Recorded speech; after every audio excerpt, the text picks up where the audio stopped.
Scouts, is it a troop number, or how do We do a troop number. We are actually based off of Boy Scouts, which is really odd that, Boy Scouts would want to take girls on when our program is actually based off it and built also by Lord Baden Powell, who our founder went to him and he told us how to do it for Girl Scouts, so. So what troop are you from? What's that? What troop? We are troop 215. 215. Okay, so that's great, we appreciate you being here. We'll go ahead and start by, an invocation with Councilmember Larrabee, and then, Councilmember Daly will lead us in the pledge of allegiance. Our Father in heaven, we're grateful this evening to gather together as a city, and thankful for all the blessings of living where we are. We're grateful for the work that has gone on before us, that has made Woods Cross such a pleasant place to live, to raise our families. We're grateful for our first responders and those that keep us safe, both far and near.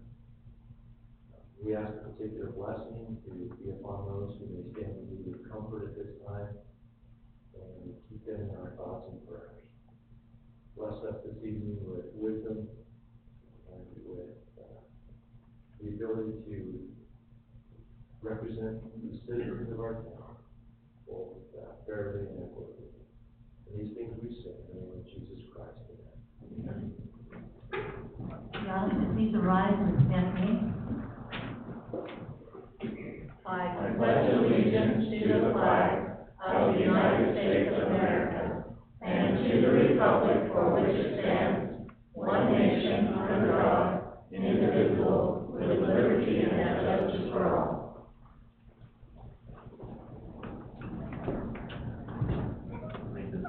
Councilmember Larrabee and Daly for doing that for us. We'd like to formally excuse Councilmember Westergaard. He is just going through security at the airport right now, and hopefully will be joining us by phone if he makes it through security. Yeah. Okay. On to item number 2 on the agenda: consideration to approve the minutes. If there's any questions or corrections. I think I saw one correction dealing with the chief on the vote. It said that it was 3-1, would you be abstaining? Shouldn't that be 4-0 or abstaining? Yeah. Okay. Yep, that's correct. I also, just as a note, we will insert that Councilmember Daly was the one that motioned to go back into open session with Councilmember Westergaard. Good. So I had to go back and listen to catch it. Okay. Okay, so with those corrections and additions, do I have a motion to approve? So moved. Second. All in favor, vote aye. Aye. Aye. Thank you.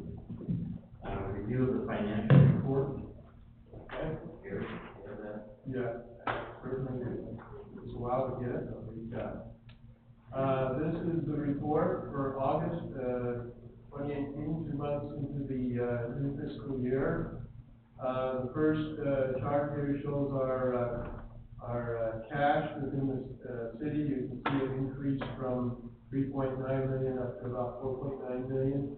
A couple of things are driving that. One is that I made two draws, I think, during the month of August for the shop building, and so you can see the general fund increased from 259,000 up to 814. So I brought that money into the general fund from the bond to offset the expenditures for that. The second thing that I think is driving that is you'll notice on the water impact fee. Last month it was minus 116,000, now it's positive 100,000. That's the impact fees that we received from, I think it's the cove mainly there, and then we'll continue to collect them on the other projects as they come in. So you can see that has occurred there. Some of the other areas too, I think the water fund has grown a little bit over time. So that kind of explains that. You can see the green line, a fairly steep increase compared to last year at this time, so we'll see how it compares there. The pie chart again shows how the money is distributed between each of the funds. So you see, you know, the water, general fund, RAP tax, the RDA, and Class C are all, pretty close up there in the amounts they have there. The next chart, is the sales tax, and, you can see right off that the August is lower than last year, and that's because if you remember, one of our high producers paid twice in July, so you see July was quite a bit higher, than the, previous, years, and so moving forward, hopefully the green one is always above the red one, as we move through the year. You can see that, as of August, we are $51,000 above where we were at this time last year, in the sales tax. The next one is the transient room tax. You can see that in-town suite and Hampton Inn didn't report during that, period of August, and that happens quite frequently with the transient room tax. Sometimes they get ahead, sometimes they get behind, but they usually catch up. So you can see the green bar is quite a bit less this time than last. I think what happened in the previous one, Hampton, I think did pay twice, in July. So where we're at compared to last year is that we're just a little bit below where we were last year this time. And it may be because the, in-town suites didn't make their payment, which probably because it's very close. The next chart is the public safety impact fees.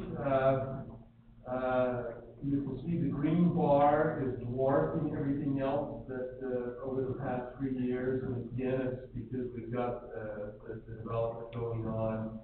And, so, you know, we'll see this over the next few months. We'll bring in similar amounts there. RAP tax. Again, we're a little bit, you can see the green bar is lower than last year, again, because that one taxpayer paid twice. But you can see overall, we're about $7,000 above where we were last year at this time. Energy use tax, we're just a little bit above where we were last year at this time, in that, again, that's a function of the weather, there. Fines collected, July was great, August was good, so we're again, $8,000 over where we were last year, so that's good. And then the next one is just the summary of each of the funds. You can see where each of the, revenue areas we are. We're at, 14%, at about 30% of the year expired. But you'll notice our property tax, they come in the bulk, so we're always going to be, until November, December, we're always going to be below that amount. Plus, one thing that drives that fee, you can see a large amount of transfer from other funds. That's the money coming from the RAP tax, the Class C, the stormwater fund, and help pay for the public works facility. Expenditures were about where we anticipated. We've got a few departments that are over. I've indicated the reason why. Recreation, I didn't put a note there, but that's because our recreation is in the summertime, so it's always going to be a little higher this time of year.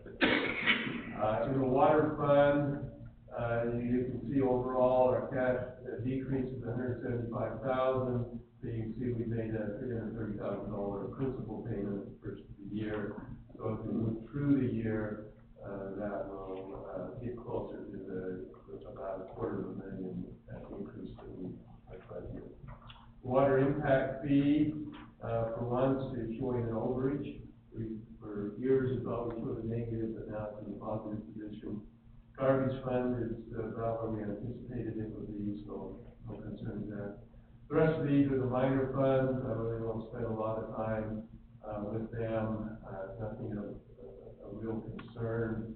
The RDA, of course, is in a negative position because we don't get our taxes until March, April timeframe. We've got a little bit of a deficit in Houston Council, but that occurs at various times of the year. The liquor allotment funding does occur from November, December, and then that'll go into a flat position. And then the storm drain, we had more down on Redwood Road, we put that in negative, but as we move through the year, of that, because of the growth we've got, that will switch to positive. So overall, we feel that, we're, about where we should be. Okay, thank you, Gary. Is there any questions for Gary? No. Thank you for the detailed report. Move on to item number 4, approval of the cash disbursements. Jeff, you wanna go through those? Sure, this is for the period September first through the seventeenth. So if there are any questions or concerns, I'm happy to answer. Okay. Any questions for Jess? There was one of like Lucky Adventures or some string. Lucky Dog, Lucky Dog, park equipment. yeah, just, Crossing the dog park. I figured it was. Like Lucky Dog Recreation. Yeah. The, Lawnmowers and stuff. or no, what? like, I think, equipment for, yeah. Oh, play park. Playground Okay. equipment. Playground. They just saw that. It's always was like renewables and, Yeah, it wasn't that much, but it's gonna, I hadn't seen that before, I was curious. I think we were just doing some repairs. Wouldn't be much. Okay, if there's no questions, for Jeff, other than that, I'll call for a motion to approve the cash disbursements for September 1st through 17th. So moved. Do you have a second? I'll second it. All in favor, roll call vote, Vince? Aye. Aye. Aye. It's unanimous. Okay, item number 5 on the agenda is a brief open session. And so if there's anyone in the audience that would like to come forward and state your name and address for the record. Okay. Come on up. Wanted to wait till I was officially called upon. A lot of people come straight from work looking like this, but when you're an author, this is how I look, coming straight from work. You look like that all the time, right? My name is Mike Burbidge. I live in the Argyle Lake Acres area of Woods Cross and have lived in the community since 2005. And I was, I just wanted to take less than 5 minutes, point out some facts, and then ask 2 questions, okay? As it regards to the matter under consideration of the hike of the waste fees, particularly relating to recycling. One of the things that spurred my visit today was a statement you made, Mr. Mayor, in Mr. Mayor's message. You were paraphrasing a statement by senior lecturer at MIT. And the quote is, "It doesn't matter what your vision is, it matters what your vision does." Exactly. And I think that's very consistent with what my thoughts are. In 2006, the only records I have in my checkbooks are entire monthly bill for the Woods Cross City was $21 and some odd cents. Today, of course, our last month's bill was $65.50, which is well over a 300% increase, over 25, almost 26% per year. And I don't know anyone, probably nobody in this audience, who's had those kinds of increases and those kinds of raises. And frankly, I have no concern about those raises. I think there's been a lot of good done to the community. We see it in our roads, we see it in our infrastructure. But I do think that we have to look at what the vision does in one area. There may be more, but I'd like to raise the one area, and that's what's been going on with waste management and the so-called recycling. You know, I've been in the recycling business. I spent 10 years in the business and actually was one of the key individuals who built the Davis County Waste Incinerator, which operated for 30 years. Started off taking about 90% of the waste out of the black garbage cans and recycling it all. Up to about 2014, they were down to 50% in recycling in the black garbage cans. And that was because of the increase in volume that outstripped the facility. However, still that's pretty hefty recycling into energy and used on the Air Force Base. Now, that plant was originally built to allow for turbines to be put in if the Air Force Base ever didn't need it, and turned into electricity and generated for the zero cost, but actually it's one of the few kinds of facilities that they actually pay you to deliver your fuel to. So it's negative cost, much more economical than solar. And it helps the environment too. Now that facility was torn down about 4 or 5 years ago, under the previous administration in Congress where they unfortunately changed policies and Davis County was not able to move quickly enough to, or maybe didn't attempt to put anything in place to use it for another reason. It wasn't long after that, Waste Management came to the community, and as the mayor knows, we talked a couple of years after that about the importance of validation and accounting. That's what drives whether or not the recycling actually is being recycled. And what I've seen in the country in many areas, there is recycling being done. But unless it's monitored carefully, what's happening is curbside collection in different garbage cans, and they get money for taking control of that waste flow. It goes to the MRF, which is the Municipal Solid Waste Facility out on Burgers. It's separated there, which means any separation done at the curbside is redundant and not cost effective because it's re-separated. And I've built those plants, so I know the extent of the re-separation that's done, and they just treat it like it hasn't been separated. And then it gets put on to the extent in many areas, and I don't know how it works it's compressed and put on long haul trucks, and many communities in this country consider it recycled at that point. Of course, it's not recycled. It's just put on long haul trucks and hauled out of the state somewhere else. In some communities on the East Coast, it's dumped in the ocean. In some communities on the West Coast, it's dumped in the ocean. And some of it floats, and then we get it back on our beaches, and there's been reports. The discussion back in the day when this was approved was that it was going to China. We're doing an evaluation in China. There's hardly any recycling that goes on in China. There are just really cheap landfills that are offline, and it goes into the water aquifer. So communities that are dumping their garbage in China are paying so that we can have water pollution and subsidize it. Now, that's never been validated here because we haven't validated anything as far as the community goes. So I just have 2 proposals. And you know me, I always like to propose a solution and not just raise problems. But if we're looking at a 300%, adding already to a 300% increase, I think it's reasonable for us to demand something of Waste Management. When I was on the other side of the table, people demanded things of me, and we responded. Because it's important to be able to justify the cost that we're putting on the people in the community. So what I suggest is, and if they're doing their homework and they don't have anything to hide, and you know I've met with the Waste Management people, both professionally and in connection with the original proposal, and they have no answers to any of my questions. And 3 years later, they confirmed that only 3%, according to our conversation, Mr. Mayor, of the blue garbage cans refuse was being recycled. But they were working on it, when at the same time 50% of the black garbage cans were. That didn't sound very effective to me. Maybe we get better recycling by putting them in the big blue bins outside schools.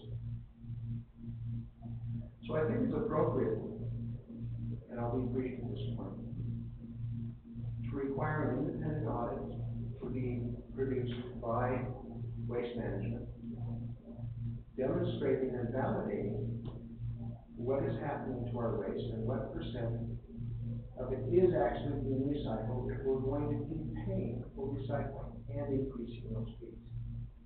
And not just giving them more money for having a garbage can that takes things to landfills, just like our other garbage cans. And if they can't produce that kind of validation that should be not only available to you, but open to the community to look at,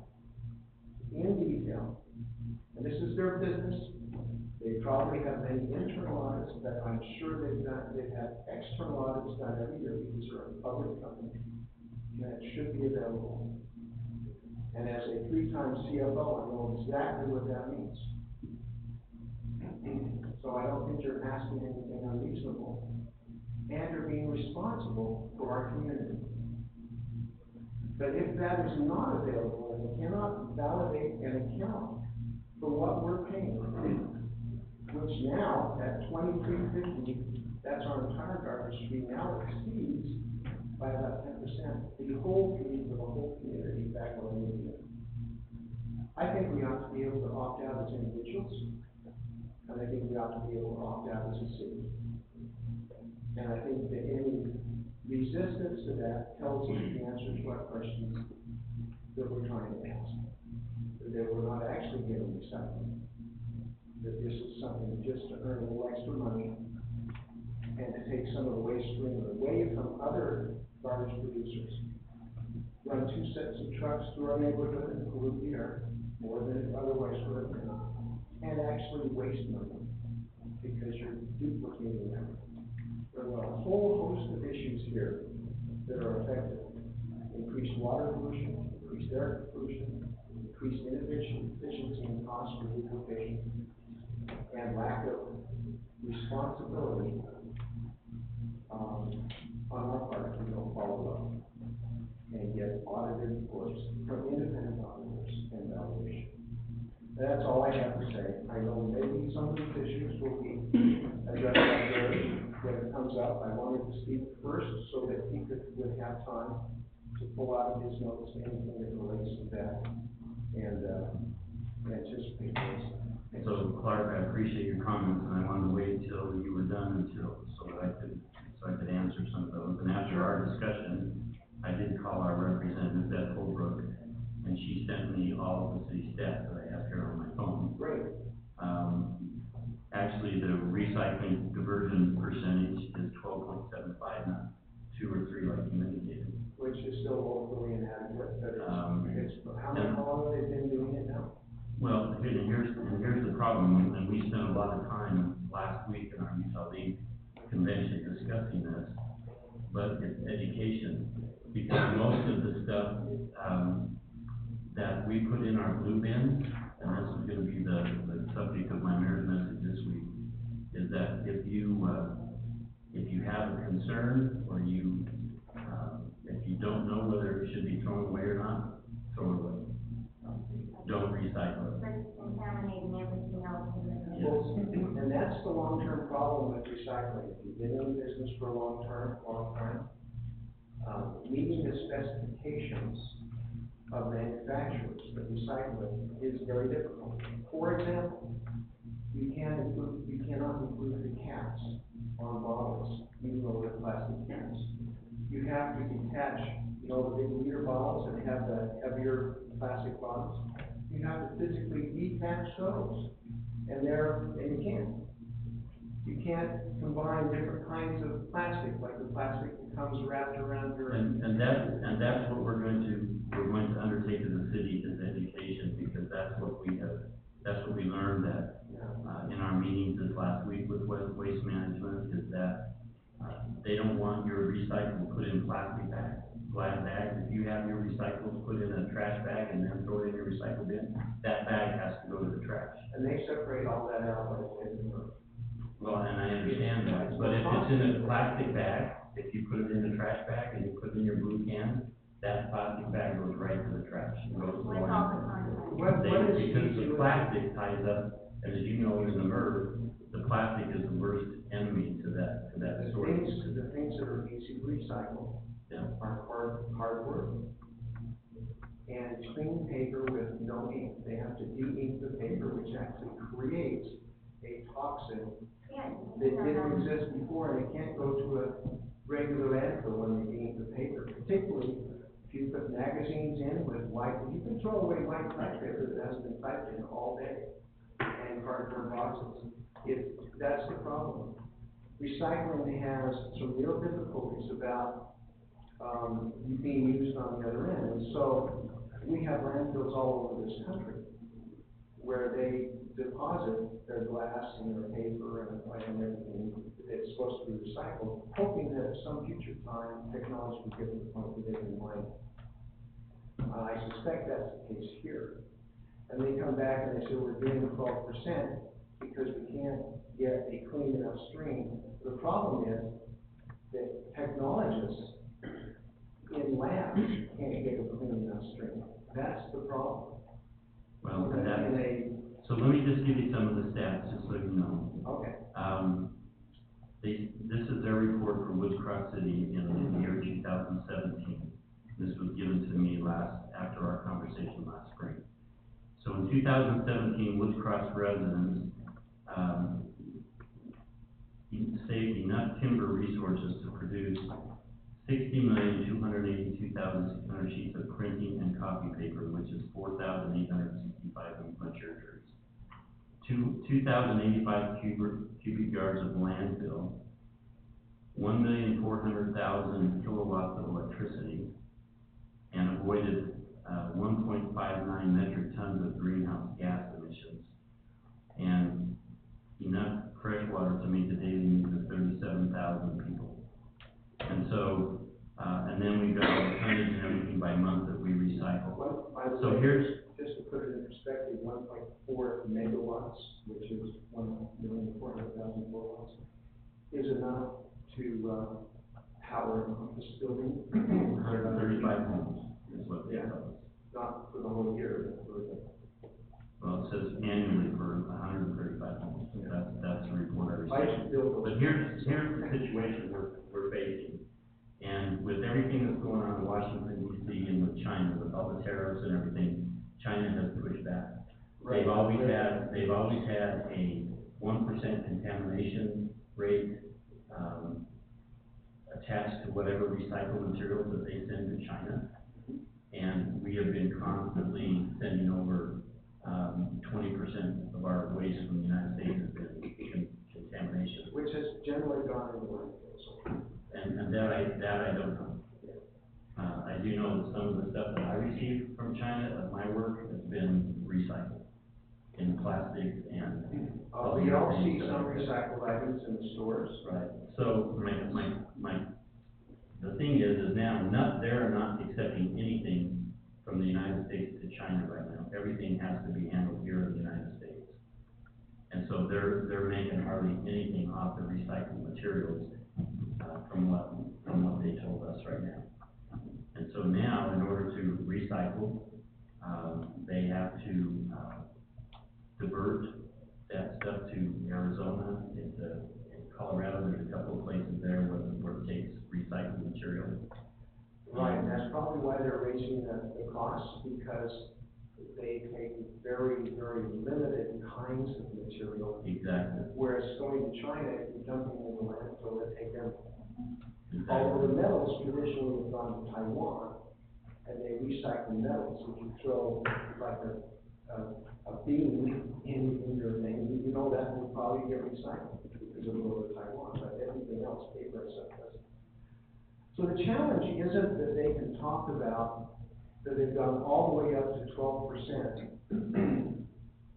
and that they have reasons now in other places they're sending it that maybe they can get the cardboard done and some of the clean paper done, as long as it's not contaminated. You can probably get almost no glass and no plastic is being done. The argument is they're going to keep moving the goalposts. This is what they've done all over the country. I've seen it in Delaware, New Jersey, California, all the places that have built plants. Okay. The challenge is that it's one thing to get explanations from them on the phone. It's another thing to get an audit from an independent party that goes into detail on the whys, the wheres, and the whats. And frankly, you deserve that. And there's plenty of time to do that. And they've had plenty of resources to do it. And I think it's a reasonable request from anybody that represents a community to get an independent look into this. And off the record, we can talk about one of the challenges of, and frankly dangers of trying to track down waste stream itself. That's why you want to have an independent. But I'd be happy to chat about that off the record, because it's a little more, okay?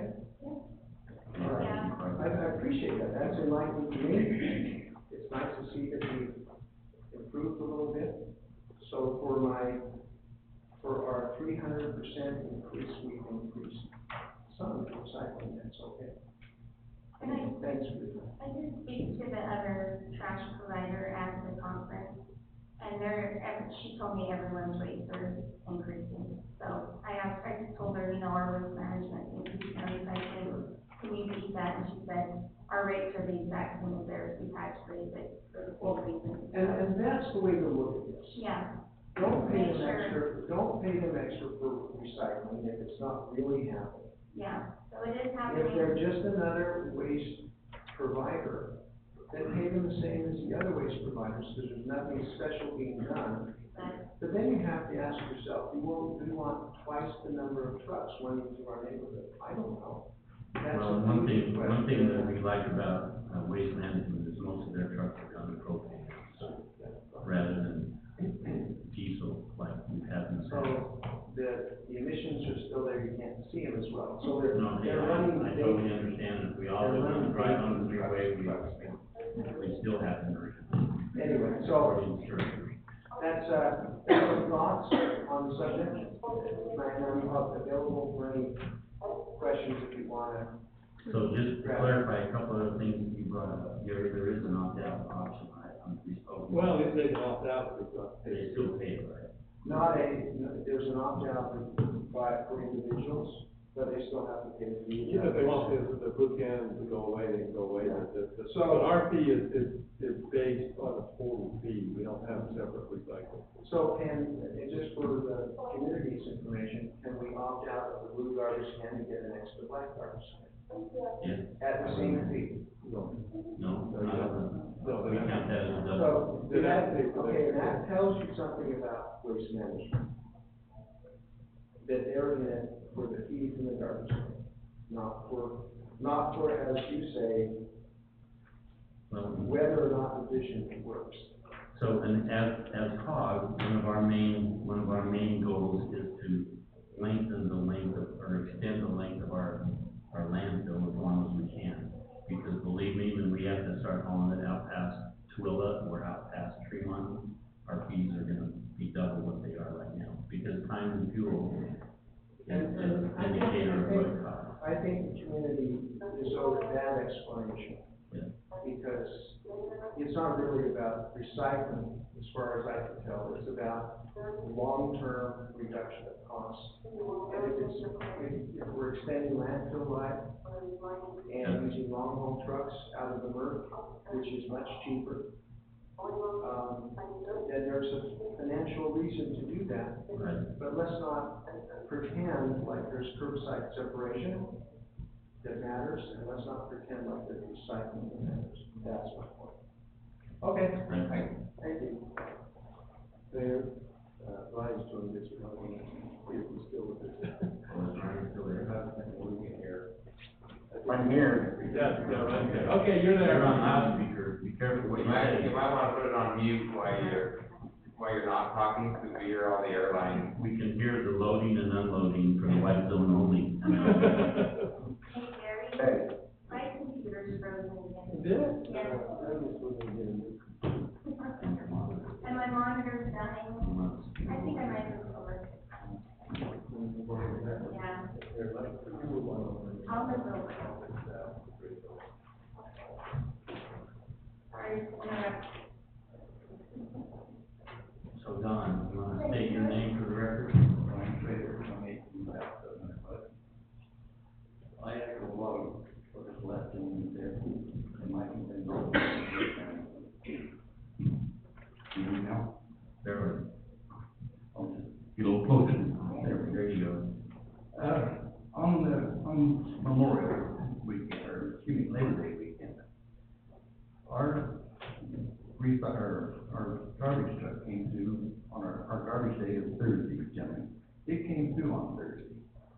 On last year's schedule, that I got here, it says Labor Day was a day that they would skip and go to the next day. There were several people in our neighborhood, including myself, didn't put our garbage can out on Thursday. They came through on Thursday. I called the city, they said, we'll call them and tell them to come back and get those. Friday morning, several people put their garbage can out, and they didn't come by. I called the city again, they said they'd email them and tell them to come by and pick up the garbage. Took my address, drive out the street address and so forth. I left my garbage can out there. Took the rest of Thursday, hoping they would come back after I called the city. So was it out there Thursday, Friday, they never came back. Saturday, Sunday night, I finally got tired of being out from my house and from blocking traffic and so forth. I took it in. Monday morning, they come by at 5:30 in the morning, picked up my neighbors. Of course, mine wasn't out there, so it didn't get picked up that week. I talked to Marlene, your schedule for 18 does not show Memorial or Labor Day being on the schedule. Yeah, and I can't speak for that, I don't know whether they worked on Labor Day or not, but Saturday, or 17, it is on. So I don't know if that was, they're going by that or not, but anyhow, that was one of my complaints. Also, the other one, I don't recycle, I never have. When you guys voted for it, I voted for it, or I didn't vote for it. I wanted to opt out, and of course, we had several discussions over that, in several meetings, that I couldn't opt out, and the problem was that they said to opt out would be the problem with the scheduling and the pricing in that office with Marlene and so forth. I don't understand why Waste Management, if we got a contract with them, how can they raise the price of our garbage in the middle of the contract twice, rather than wait till the contract is up and then negotiate it?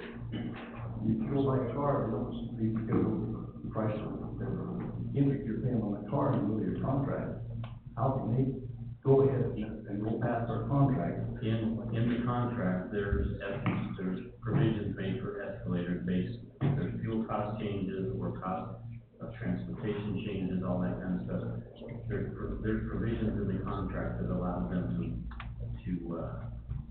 make those changes. And we sit down and we decide whether or not we want to continue with them or not, or decide, whether we want to go to another carrier. But as Julie indicated, everybody's bringing a price increase to the market because of what's going on in China. So, I can see the cost of fuel, or a surcharge on the fuel when it goes up. And that's been one of the norms. I just think, they charge it in the middle of this contract, up our schedule. Second thing on that is, if they do this, and you have to change the price of my fee that I pay, what's the difference in taking it off of my fee, let me opt out, taking it off of my fee that I pay? If you have to go into the computer the same way to add it, why can't you take it off? well, because we go in and we add it for everyone, we don't go in each individual household and say, okay, John, you're gonna pay 75 cents more, and LeGrand, you're gonna pay 75 cents more, and Dave, we do the whole system at the same time. I think you got some misinformation, I don't know what you're referring to, but the reason that we didn't allow the opt-out wasn't because of Maureen in the building, that's easy to do. We felt that at the time we did it, the recycling was a plus for the community, and therefore we made it all part of the bill. And that was the philosophy so it has nothing to do with billing. It was that we felt, because we don't separate, your bill doesn't show a recycling fee or a garbage fee, it just shows a garbage fee. Now philosophically, you can differ with that, and the council can change that if they want, say, no, we'll break it down, we'll have people opt out, but that's what the city time. So that has nothing to do with the billing. The billing's a computer, and you can do basically whatever you want. That's what I kind of thought too. The meeting that I'm referring to, we brought Marlene in and said how much it would cost to do that. And at that meeting, there was going to be quite a cost to do that, because we'll look through it. So what if we I think one of our major goals did that not only doing what's right for as far as recycling goes, but to extend the life of our landfill. Right. So that was one of the big reasons. If we could divert that tonnage away from our landfill, that means we can use that landfill for longer periods of time without having to incur the cost of going to, Box Elder County or out to Twilla, to one of those other locations. And if that happens, you're gonna see a major increase in your garbage. But there's still people in the community that want to opt out, that don't use the recycling. My can, I could probably go for 2 years before I got to pull one up at the garbage bin to take on the recycling. It's just not worth it for me to have it sit around the driveway and block things and fall over in the windstorm and so forth, and carry everything inside it, fall over in the lawn. It's just not worth it to me. I would still like to see people be able to opt out. And as far as the days that go, I think we need to get with them and find out what days they're gonna have holidays and what days they're not gonna have holidays, so that we can set our garbage cans out on those days or the next day after that. If they're gonna jump around from one time to the other, it's a problem. You can have your garbage can out. Is that the first time that's happened this year? Yes. On our newsletter, when we put, on the calendar, we have a calendar and it says holiday, Labor Day. Could we put next to that normal trash pickup, or, Yeah, we got that. because that would eliminate that problem? I mean, as long as people This read the comes off newsletter. your website also, responding to off the website. Okay. And we don't have. Because I wasn't aware that it's the day, but, maybe a way we could fix that is, I don't know if they went on the other side of the day, the north side of the city, whether they picked them up the next day, or whether they waited till the following day on Saturday. Friday. But I Take think that into consideration. thank you.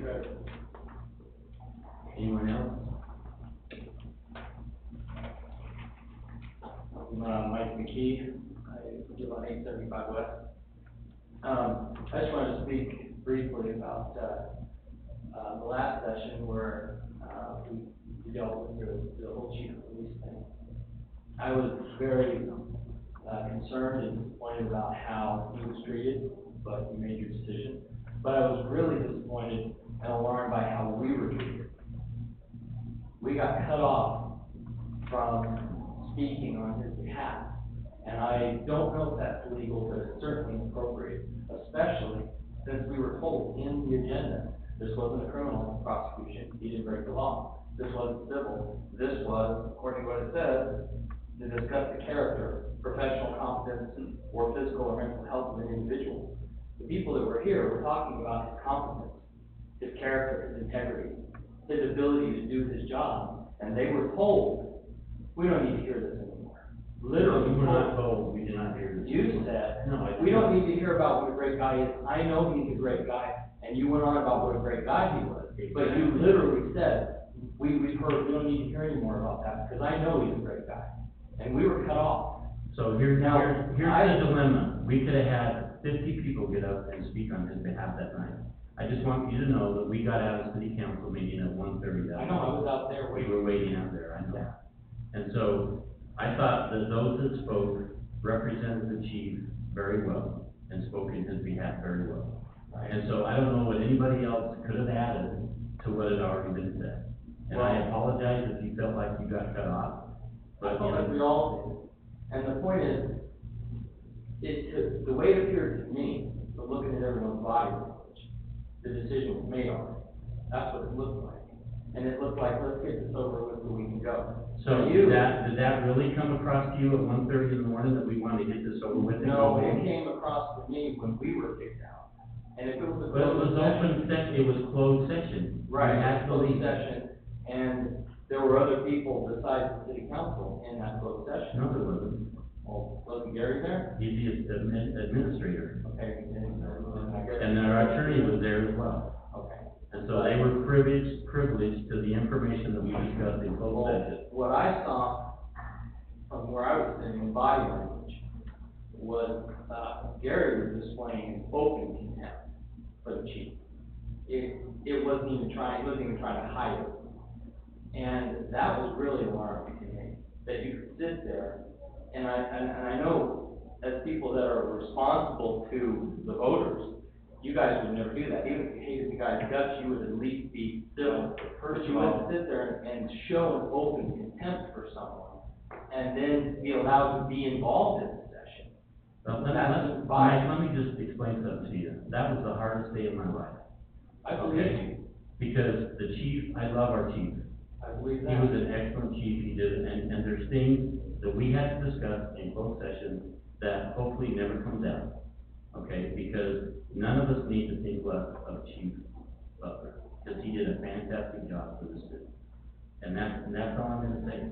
And we took a hard look at our decision and what we had to do as a council. No, I And it can was see the that hardest in your body decision. language, that was anguishing, that was hard for you, I can see that. I believe you're a good man. It was hard for I think that there were some decisions made ahead of time, and it was, like I said, it was obvious to everyone that was here. There was no decision made ahead of time. We had a, I'm we just had a letting you very. know how it appeared to those of us that And were out there, there's in a lot of case that matters. misperception. There's a lot of misperception going on. And I've had, well, I'm not even gonna go into all the rumors and what the papers and the news and everybody's called and asked me about, but none of it's true, it's all rumors. And hopefully, what we discuss in that meeting will stay in closed session. So we made the best decision for the city of Wishcroft, that's all I can say. Thank you.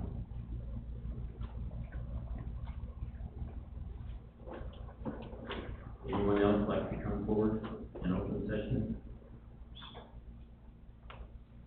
If not, we'll move on to community promise report, and Rachel has asked me to do tonight, we've asked Pat if she would give the report.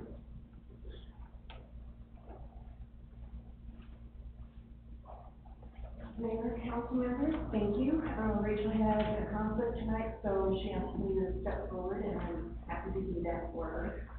Our meeting was short and sweet, so my notes are short and sweet. The book club, is going to do Why Dad Died. It's the Christmas book. Their last meeting, they had 13 to 14 members show up, which was a huge amount of people. They were really happy with that. They'll have a cookie exchange at Christmas, and their next meeting is on, I have 10/18, or was that, is that right? Okay. I was thinking 9/18, I don't know why. They did Robert Winlow's Water's Edge at their last meeting. In the historian, she had, Black Bear Grand opening, and she was there and spoke with the district manager. And he said it was the best, well-attended, most polite group of people he'd ever met, and he was very pleased with our city. So thank you. CPA is over and done with. It was a very successful one. The one thing I did not know about, Mayor, or maybe even you can elaborate on, was the next Shred Fest. Are we gonna have one in October? October 27th, from 10 a.m. to noon is shredding, and from 10 a.m. to 2 p.m. is the national feedback prescription. Perfect. October 27th. Thank you. Summer literacy, they went up and attended the Davis County Golf Tournament, which I believe, Julie, you went with also? Yeah. She said it was a great time. They had great exposure. They're considering that they're hopefully going to get a bigger grant next year, so they were really, really well represented. And Julie, thank you for representing the city, not only as a council member, but Brad and so on. Thank you. They also, we had great feedback from the golfers. They were very impressed with our literacy program and wish that their cities did it as well. So a lot of people took Mary Sue's name and number to donate books to the program as well. So hopefully that will follow through as well. Perfect, thank you. Can you the remember, mayor- Pat, can you remember how many books that we gave out this year? Did she? I think she said it was, they gave out 2 to each person every time. It was like 600 books is what I'm thinking it was. That's a big number. And that reminds me, I drove by one of those, book things that the scout member did tonight. I hadn't seen it before. Yeah, it was really cute, really nice. So that'll be great for them too. The mayor's report, our next farmer's market is 9/24, and they now have a Facebook page, it's Wood Cross Farmers Market Group. And, that's about it, our next meeting is on 10/11. What time does the farmer's market start? Do we have a start time? It's going to start at 4. At 4? It goes 4 to 7, doesn't it, or is it 4 to 8? 4 to 4 to 7? 8, but yeah, I think it's gonna be dark. Before it's done, so.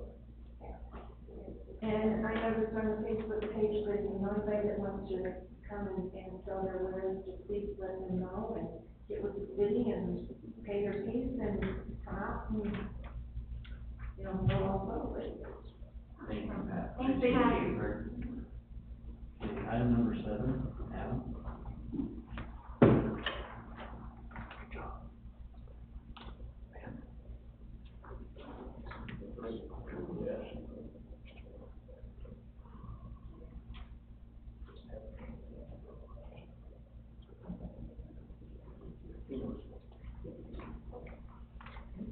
All right, talk about audit.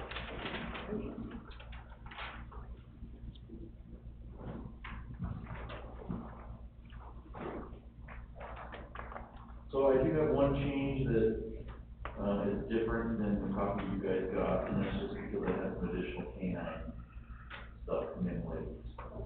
So my apologies for that, but, obviously you can see our dispatch calls were, 1,118, that's down from last year. So I think that's good, you know. Up from July. But it is up, yes, yes. So you can see our running total at the bottom, we're, 7905, so I think we're pretty close to on track, being fairly close to what we were last year. Agency assist, so normally when we calculate our assist, we get a report from Bountiful City, and they have changed, some of the way they are tracking stats, so we are no longer getting assist. So, as you can see, it's up to the question marks up there. I'm sure you can see they don't deviate a whole lot. I mean, we're usually like 150 to 180. I'm gonna try to figure out a way to track them, but right now, we would be literally have to go through all the radio traffic for the month, and that's a huge amount of radio traffic. So I don't know if telling you how many assists is really worth the effort, but I'm gonna look into it still, see if we can get, even if it's an estimate. If you guys are okay with that, I still would like to see if we can get that information. Activity report for August, we had our, fall class of the, Citizens Police Academy begin. We had our national night out, which was awesome. I think, we had like 1,200 people. So it's still growing. I mean, next year it's probably gonna be even bigger. We love participating in that. I think it's a wonderful event. We get to, touch base with the members of our community. They get to meet police officers, they get to meet the firemen, they get to meet citizens, or they get to meet, the employees of the city. I think it's a great way to, just kind of mesh with everybody, gets to talk, and the kids have a good time. So if you haven't been, it's awesome, please come out, we look forward to doing it next year as well. We had, our official annual crossing guard meeting, and we hired some new full-time and part-time crossing guards. So when you're out driving around, make sure you wave to them, because it is a tough job. I'll tell you, after taking over the responsibilities of being over the crossing guards this year, I've gone out and visited each location, and I'll tell you, if you're standing on those tracks when a front runner train comes by over 70 miles an hour, I mean, it's unnerving. So just kind of keep that in mind, especially during the winter months when you see our crossing guards. Just give them a friendly wave and let them know you love them. And Adam, if you guys want to see the cutest thing ever, Holly's little boy, Paul, he's 3, he wears his own construction vest and has a little sign. Nice. So he wanted to be a part of it, so you'll have to go take a picture. Yeah, we'll have to go get a picture of that. So yeah, he just, Pretty yeah. sharp. And maybe we can even provide a official dress for him. You know, he would probably love that. He was so excited that he could stand on the sidewalk and hold the sign. I'll make sure to pay him a visit. We had our Flex Pack open house. They have been huge supporters of our police agency and the city. So we always make sure that if they have any events that we go and support them. We held some Spillman training, actually, 2 Spillman trainings and 2 sex assault trainings. This new sexual assault training has actually been mandated for the police officers, advocates, prosecutors, things like that in the state of Utah. And it's just keeping up on, these new scientific developments with the your person's reaction to trauma-informed response, how to best interview these victims of these crimes. So, we're actually in the middle of doing that. Our second of the pair is Thursday. So we went and talked with the Alta Marshal's office about possibly having them come down, and do some winter training for us. It was interesting, we went up there and got a tour of their facilities and things like that. Some of the stuff they have to overcome with mountain rescues during the winter is amazing. I mean, you wouldn't think it's even just the angle of the mountain when getting people off in a helicopter would cause, you know, how close can a helicopter get to a mountain like this without the blades hitting things? So it's just interesting. We're gonna reach out to them and hopefully have them come and teach our guys some stuff they may not know. Youth support reviews, we had a hands-on arrest of a domestic violence suspect, no injuries, nothing too special about that. We did have, 3 officers, we had a gunpoint incident, we had an aggravated robbery at Lorena's, where 4 individuals attempted to basically carjack an elderly female, and, staying with the Woods Cross spirit, she basically told them, get your own car. We basically, we had some additional suspects fleeing on foot, we got 1 in custody. I can tell you that it looks like we will be bringing charges on the other people involved, out of that arrest. SWAT team activity, we didn't have any ops, we just had the regular, NTOA national training that they have to do every month. And, the SWAT team did compete in the Mountain State SWAT competition. I didn't ask where they played, but I'll try to find out. I figured if it was really good, they probably would have told me, but. So school activity, the majority of the school, remodel is done. They have a little bit of tile paint, landscaping that's kind of still in the works. I actually went down and toured the place across the limb, and if you haven't been inside or been to the open house, it looks a ton better, I think. I can tell you from an officer standpoint, I think it's much safer as well. I mean, we're not a big fan of all the glass, but I think the way the layout is inside would be much better if we had to respond there on an emergency situation. There's new security cameras and electronic door locks, so at any time they can press a button and lock the school down, while the staff make sure that none of those doors are propped open. So that's also a very good upgrade for us. We're happy about that. We did have a fight where 2 girls were suspended. Of course, we had several vehicle lockouts when these 10 schools started. The kids are frazzled, they lock their keys in their car, we're used to it. It's almost worse at college campuses during finals, so we're used to that. And of course, they had their first fire drill, it was a success. So, we know that all their fire systems are working correctly, and that's also good for safety. Canine activity, like I said, we had the robbery at Lorena's. We did have a bloodhound on scene during that, but I don't know if you, I can't say the exact date, I probably should put that in there, but that night there was, a lot of high winds, and that will really affect, bloodhounds' sense of smell. It's amazing, they can actually smell the skin cells that shed off of you when you're walking. So when there's a lot of wind, that's affected. Like I said, we had 3 suspects initially fleeing on foot. The 4th suspect was caught at Lorena's, so we got one of them at Lorena's. Of course, they did their 20 hours of training every month. We did our national night demos. For those of you that were there, I thought those went pretty well. It seemed like the public is starting to really engage with the dogs, so I think that's good. Also, we had 2 Woods Cross deployments. We had 2 Bountiful deployments and 1 deployment for the county. So I think that's good because our dogs are being utilized by other agencies, and that just helps us build relationships with these police departments. Detectives, we have 32 active CANR cases, that's the child abuse cases. Like I said, I'll say this every month, that doesn't mean these are legitimate child abuse cases. Some of them are, some of them aren't, but they can range from very serious to just minor suspicions by a neighbor. But when we get a CANR, we look into each one. We have 23 active theft, property fraud, assault, or death cases. Not 23 of each, but just basically anything that isn't involving a child, child abuse. Detectives, like I said, we had our case spotlight for last month was this Lorena's robbery, and it looks like because of the arrest we made on scene, we're gonna get the other 3. So, I can't really go into more than that on record, but, questions? So I have a concern Legacy Prep Academy, the North Campus, is having bikes stolen almost daily behind their school. Or someone has now started removing the chains or taking them off wheels.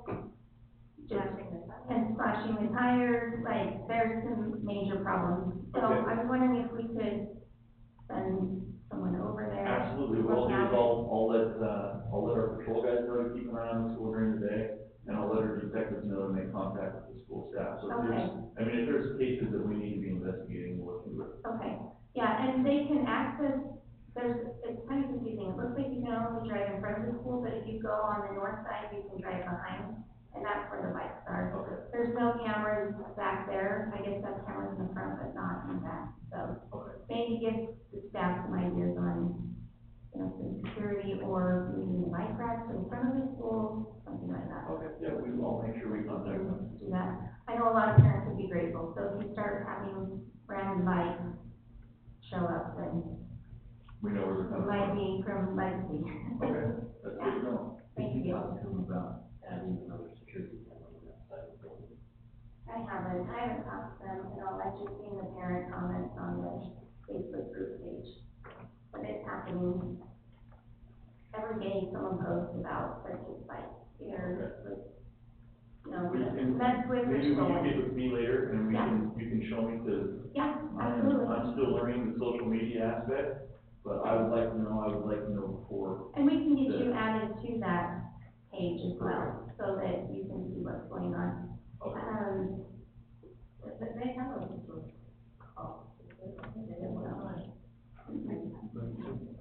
They had a pseudo truancy slash assistant, yeah, that they don't have. Tom went in there, right? But after Tom left, I don't think they built it anymore, so. so yeah, I will, yeah, I'd be happy to come and meet with you on that. Okay. Anything else? Do you have a Can I comment? ask a question? I just wanted to know, you mentioned about your concern about the glass in the schools, and there's been a lot of that talk with regard to active shooters and kind of eliminates the opportunity to lock down and shelter in place. I'm sure the glass isn't bulletproof. That's not my question. My question is, we're 3 miles from a major fault line. And I just wonder what all the glass, the full length glass in the school, if there's been an earthquake assessment on, there's plenty of knowledgeable earthquake people around having built the big buildings. And it seems to me maybe it might make some sense to look at what the issues could be with all those full length glass windows and potential earthquakes so close to a fault line. And we are on alluvial soil, so that you'll get lots of hydrodynamics with it. So it's in a place where you will have a lot of rippling. Well, let's find out, I don't know. We have to check with the school district. Well, Their standard. Well, in the police world, I mean, glass can be good and it can be bad. Yeah. One, you can see through it, so if you're trying to hide behind it, it doesn't work very good. But if you have students that are in danger that need to get out, Yeah. it can be helpful. So, yeah, I'll look into it, because like I said, I don't know. I know it's safety glass, but I don't, other than that, I don't know. It was a no-no for years in construction, especially when they were retrofitting all the hospitals, et cetera. Thank Any you. questions, Brad? Thanks for what you're doing, and have a You're lot welcome. to give to you, so thank you. Thanks. Okay, item number 8 on the agenda, consideration to approve the purchase of new school crossing signs. Scott, you want to address that?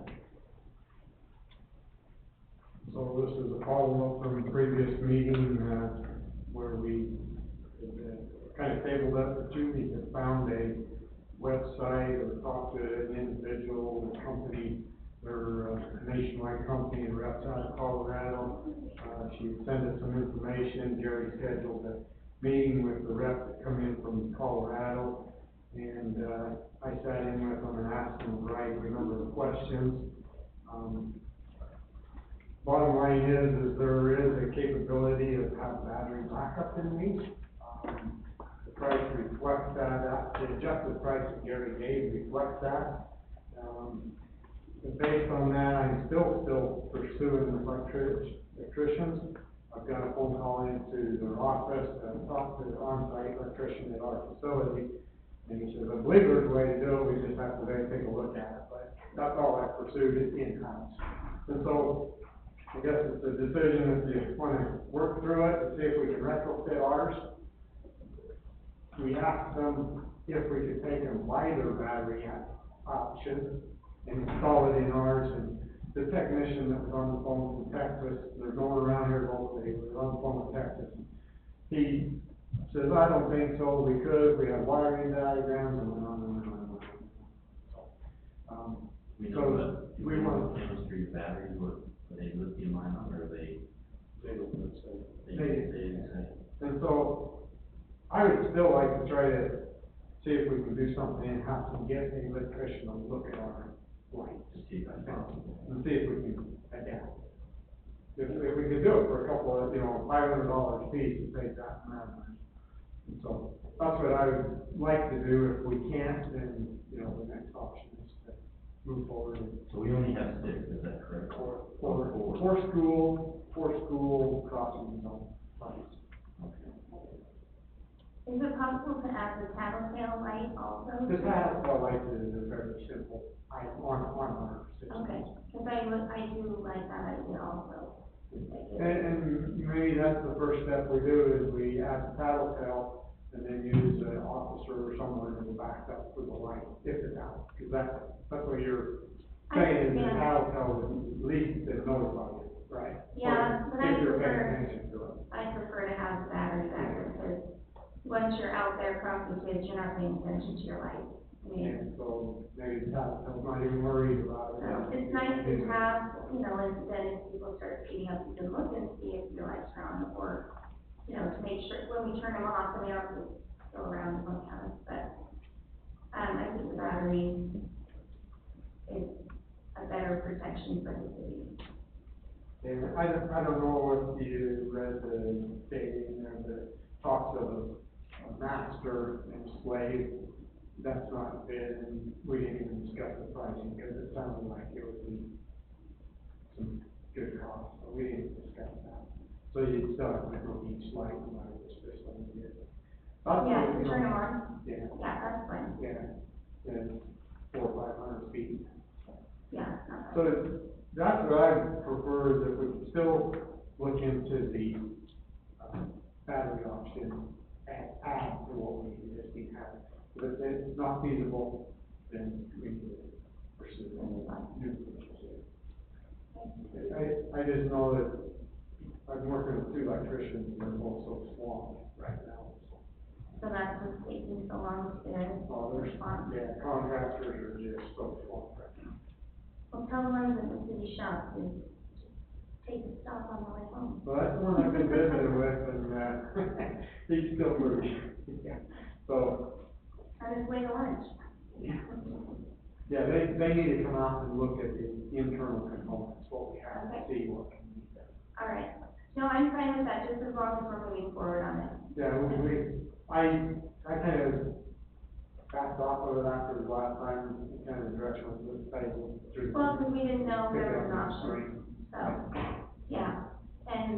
But I did some Google searching and found that there are, I will say that I hate to deal with people out of state when. well, if you can find it in state, by Yeah, all means, and go that's the ahead. thing, we can't find one with the battery backup, unfortunately. Yeah. Because it's so much nicer. It doesn't Have make quicker sense why they don't communication. offer it though, because it's a safety thing. Yeah, and if they did more research, we could look at it. Okay, Okay. that's what I would prefer, so you guys can make a decision. Do you wanna pursue it now or hold off? It is about 6 weeks to deliver, you say, Tom? And so, we're gonna be in the winter before we can get them, so Yeah, if we move forward now. okay. Just continue to work on it, I think that's safe, but maybe talk to us next month, or Tell us how you're progressing. Yeah. That should be a follow-up. There's, Just a Gary's report or something. yeah, just looking at these specs and stuff like that, we can do a lot better on the battery price. Okay. Yeah, there's a complete possibility of changing out have AC, but have them, you know, AC the lights and everything, and that makes it easier for battery. Right. Okay. All right, thank you. Do we need to motion to table it again? Yeah, I will, Okay. if that's the direction the council wants to go. Yeah, is everyone okay with that, if we have a motion to? We'll make that motion. Yeah, Mayor, I'll make a motion that we table the consideration to approve the purchase of municipal crossing signs until further information is received on whether or not the battery backups are available for our current system. Okay, do I have a second? I'll second. All in favor of that? Aye. I, Okay, thank you. I assume Ryan is gone, right? Just playing it up. I think Ryan's, probably on his way. oh, he's here. He's here. I'm still here for a few minutes, yeah. Okay, oh, good. do you wanna vote, Ryan? Aye. Thank you. It's totally announced. Okay, item number 8A, consideration to adopt an ordinance establishing temporary regulations for development within the S1 special use zone. Tim, is that? Yeah. Yours? We have in our zoning an F1 special use zone. It's kind of a unique zone that, was developed some years ago to resolve some issues and conflicts between residential and commercial, areas. There's not a great deal of area that's zoned to it, but, there's 3 areas, pockets of train stations and properties, near that. Here at the very south end of 800 West, which runs 600 South, and then, some properties, north and adjacent to the high school. And, again, when that was developed, it's a zone that allows both potential for commercial development, but then also reserves the right to do residential development, and that also included condominiums in that zone as a conditional use.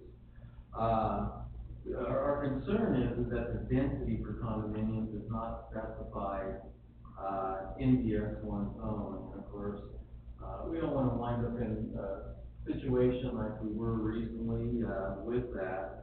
And since, we're in the, process of updating our general plan and then, writing new zoning regulations, we felt it would be best to propose that, we place a 6-month moratorium on accepting any further development applications within that zone in those 3 areas.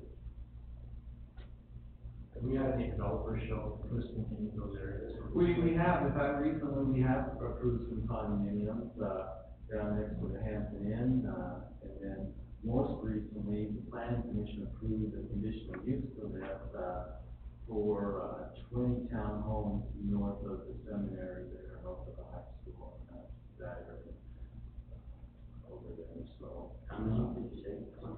20. Yeah. And so, it would probably be well that, we have some time to take a look and, define that issue of density that's been coming up in the general plan and the surveys with public participation and those type of issues. So this would give us, some time, to define that and, adjust, this zone to better address more specifically density.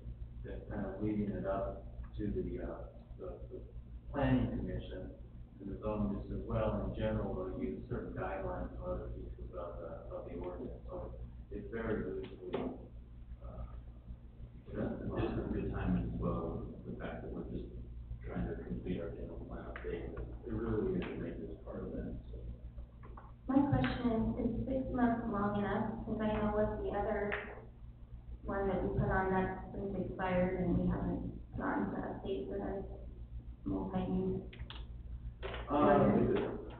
we went ahead and, Removed it. yeah, the council, planning commission, reviewed, recommended, and the council extended that particular, the mixed use part of it. In discussing it with staff and the city attorney, we realized there's a lot we're gonna be doing over the next 6 months. But, if we need be, we would, pull out and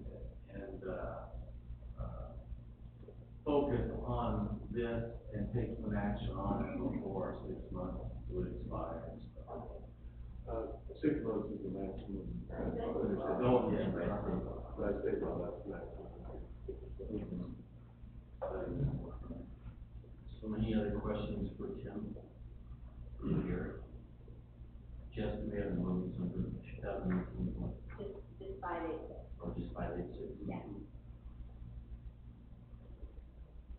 Okay, if there's no further questions, then I'll call for adoption of ordinance 586 as presented. So moved, Mayor. Do I have a second? Second? All in favor, Walt? Aye. Aye. Aye. Okay. Thank you, Tim. Ryan, yeah, Ryan. Ryan?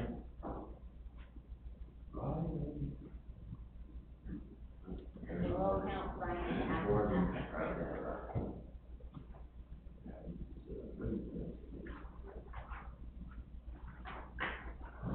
Probably ended up with a middle seat because we waited so long to board. Okay, let's move on then to item number 9, consideration to approve an extraordinary recycling rate increase request from Waste Management. Gary, do you want to? Well, you know, this is the third discussion on this, and the first one when, that we initially, laid out the reasons for it and, requested the basically $15 monthly increase. At that time, the council said, we want you to look at that and differently. She came back with a proposal just to split it to the 57.5 cents or whatever in October, and then in February, to the balance of it. So really, the amount hasn't changed, you just, offering to raise it. So, you know, the council needs to review that and decide if that's one increase, and some suggestions were made this evening. You know, what should we want to do? Is there any discussion? Well, I guess I have one question. I just hate little tiny increases. We're gonna get, if we're gonna go this route, we're gonna get hit with it. Can we just get hit with $100 in December? I mean, just figure, let Waste Management figure out the pay thing that has to kick in. Because if you're on a fixed schedule and you throw your water bill this month and your garbage bill this month, and then 3 months later it raises again, I don't like the message that sends. I would go that they figure out if we're gonna have to pay it, which I understand, I don't like it. And I think we really need to take a hard look once our contract is due. Is recycling the answer? Because I think there are some other options out there. We're in the middle of a contract. This is an extraordinary issue. I think all of us understand that the China twist and everyone's raising the rate. I think we have to suck it up this time, but when it comes time to do it, we need to really strongly look to see if recycling is still in the best interest of the city. But I don't want to try to get out of a contract early or whatever. And as it suggested of an independent audit, those type of questions, I think are perfect things when we send out our RFPs. Where does the company be doing and that type of thing, if we can have that information presented, that may make a decision on where we go next. But I hate 3 months later raising it again, because people look at it as 2 different increases. I think we just need to find the happy medium that Waste Management gets what they need. We make the hit, it goes up, you explain it on your weekly letter, your monthly newsletter, that this is happening and this is what we can do to help. But only do it once, and it can't be that hard to figure out a neutral date that we may have to do, if they're willing to do it through January 1st, which is the obvious time to do it. That would be my suggestion. But I don't know if they're willing to wait that long, because they're missing out on October, November, December. They're only getting it for 1 month, so we may have to go December 1st. That's my question, because I don't know what they can do. February first. So I would probably make a motion, and Waste Management will agree to it, that we will accept the truck, we will do the increase, but we want the full thing on January 1st. Yeah, I agree. and they'll fill up, you know, little increments. And I set mine up on bill pay and forget about it, and then when I look at my statement, I'm like, oh, you're past due by $6, I'm like. So, I agree, I would rather just do the $1.15 and be upfront and clear with our residents that this is what it is. And then also, we can request the information that was, you know, requested tonight, to get that information from waste management as well. I think I would recommend that we deny the request, and that we ask that Beth come in and provide us with that information first. As part of our next work session, we asked for that independent audit, we got anything. She talked about, educating our citizens, but we haven't been on a whole lot. I think it's fair for us to ask that she share it with us. Yeah, so I asked that question when we were in our meeting last week, about the education part of it, and I went up and they told me that everything is on their website for our use. And so there is a spot where you can go and there's inserts we can put in our newsletter, there's information on there that we can glean. But I agree with independent audit, I think we gotta talk to Dan and Beth and see if we can request that. And, May I make one suggestion? Sure. I don't want the police to throw me out or anything, but. Can you come up with the mic? Yeah, sure. Because I really want to help, this is my community too, I'm not just here to fix problems. Since the sixties, Europe has had this problem. This is not a new problem, and Europe is confined, and so they've had to deal with this. And they have effectively dealt with it, with their garbage problem and their electricity problem at the same time. The reason we had a plant up in northern Davis County, it took 10 years from 1974 to 84. And it cost a lot of political credit, and there were people who lost their political, I guess, positions over time, their aspirations, they paid for it to get that done. And that's what that's where all the technology comes from. It's very straightforward technology. And what's better than having someone pay to bring in your fuel? The problem is we're a small community, and you need to again band together, but it's time, I think, for Davis County, who used to be the only county in Utah that actually recycled. That's why I moved to this cross. Nobody else in Utah recycles still. And I think it's time for them to look farther ahead than whether we raise $1.15 or $1.50 or split it and raise half of it in 6 months. There's a real issue here that looms on the horizon. We can't just keep putting things in the landfill. That's going to run out, and it's going to run out. What's our problem going to be in 10 years? We can start planning for that now.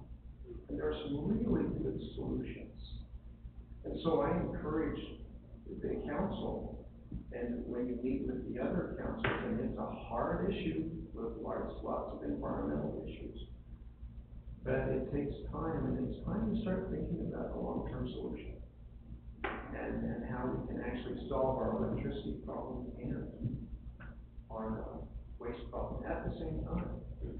So I totally agree, and our sewer district is taking action now that's just outstanding with what they're gonna be doing. So they're gonna be diverting all of the food waste away from the landfill now by taking that and putting it in their digesters and creating energy from those digesters and algae. So there are tons of ways to address these issues and solve other problems too, without shuffling stuff around the country and the world.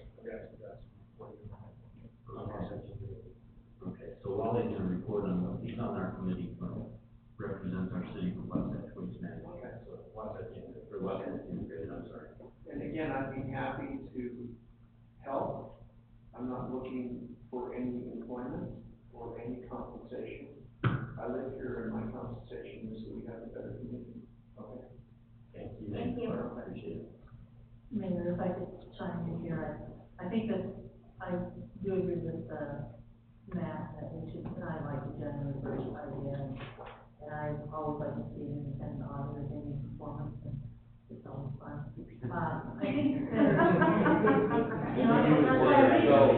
years. Yeah, it's just my news on that, but anyway, I think that there's also something here, and just because, you know, often, you know, in my line of work, we're always trying to get people to conform or do what they're supposed to related to criteria or, you know, regulations or whatever, and education, and I think there are those people that will do it no matter what, and there are those people that are willing to do it. I wholeheartedly agree with the argument that the second curbside pickup, this, and I remember the argument when we started it, is, you know, we didn't have this, and all the trash, it blows away, and all this, but reality is, those people that do want to recycle, and will recycle, we can have a cleaner product if we did the bins at certain locations. I mean, we got a couple of charter schools that are making them, doing just that very thing. So I think I would like to, on the education piece, there are people that aren't ever gonna do it, will never do it, and there are those that will make an effort, and we wanna control in between, and if we can get them to help us have a better recycled product. So I would like to revisit, I know we probably need to address some things immediately here, but we've got a couple more years in the contract, but I think we need to look at putting maybe other solutions in place. And one of those would be maybe having some stations to clean up and make them, let's try to, you know, through an independent audit or other means, make some real effort, make some real dent in that recycling rather than just kicking the can down the road. So I would like to, you know, to do that with that education piece. Like, I mean, you can staple it on the big green can, you can, you know, shout it from the rooftops, you can put it on social media, and there are just those people that just aren't going to do it. And so, I mean, I work with a gal, and I feel guilty because I have my, you know, I have my Diet Coke in a bottle, and I've got to go to 2 liters, I guess, and she brings her own little, thing in, she goes down the place down the street for her out wherever it's local, you know. She doesn't take recycling. She's got her own little plastic thing she takes on. So, you know, so she's educating and she's got influence on me, but I think that we need to address some of that. I think we could do a better job I don't know if the education piece is the answer. It is part of the solution, but I think we could do more, we would have a better product if we maybe put some of these bids out with some, that's some new methods. I think that's been some changes on how things are done, and we could be part of that solution. We can change our way of thinking just a little bit. And I would love to hear what management is going on there. Let's get some competition in here and figure out better ways.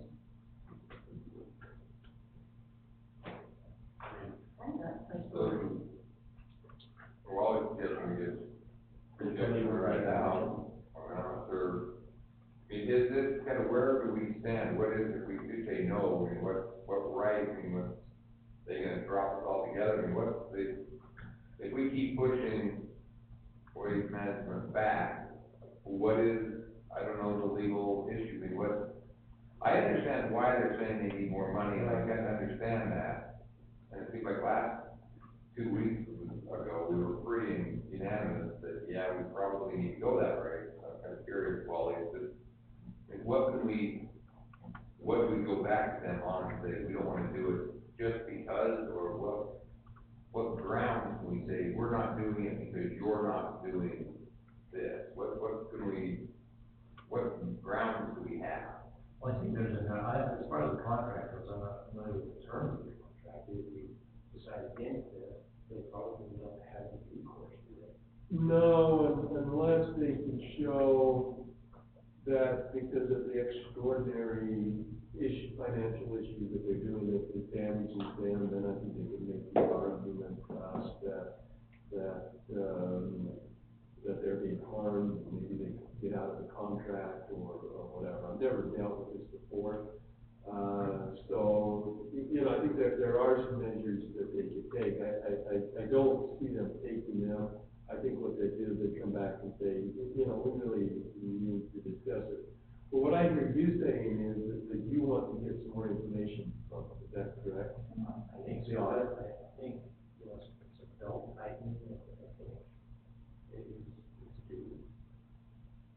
Well, you know, maybe an option is you're saying January 1, you're willing to do it.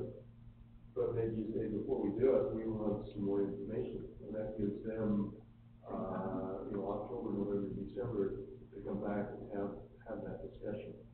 Could we approve the rate based on certain contingents that you need to help us with an education, we need to, and just kind of I don't know if we're ready to vote on something like that tonight, because I don't want to burden that bridge with them, and in 2 years when the audit comes due, they would have been the best option, but they're so ticked that they won't even look at it.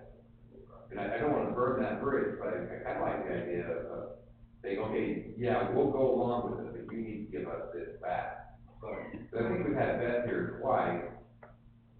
I hate to say, yeah, you need to come back every time, but if we can lay out some specifics, we want this or that, I have no problem saying the rate increase is contingent on you providing us an independent audit. It could be done by January, they have to go out and do something, it's gonna take a lot longer than that. So a whole audit is probably out of the question, but the question of what type of audit do you have already in place and show us statistics. They're a big enough company, they have most of this stuff already.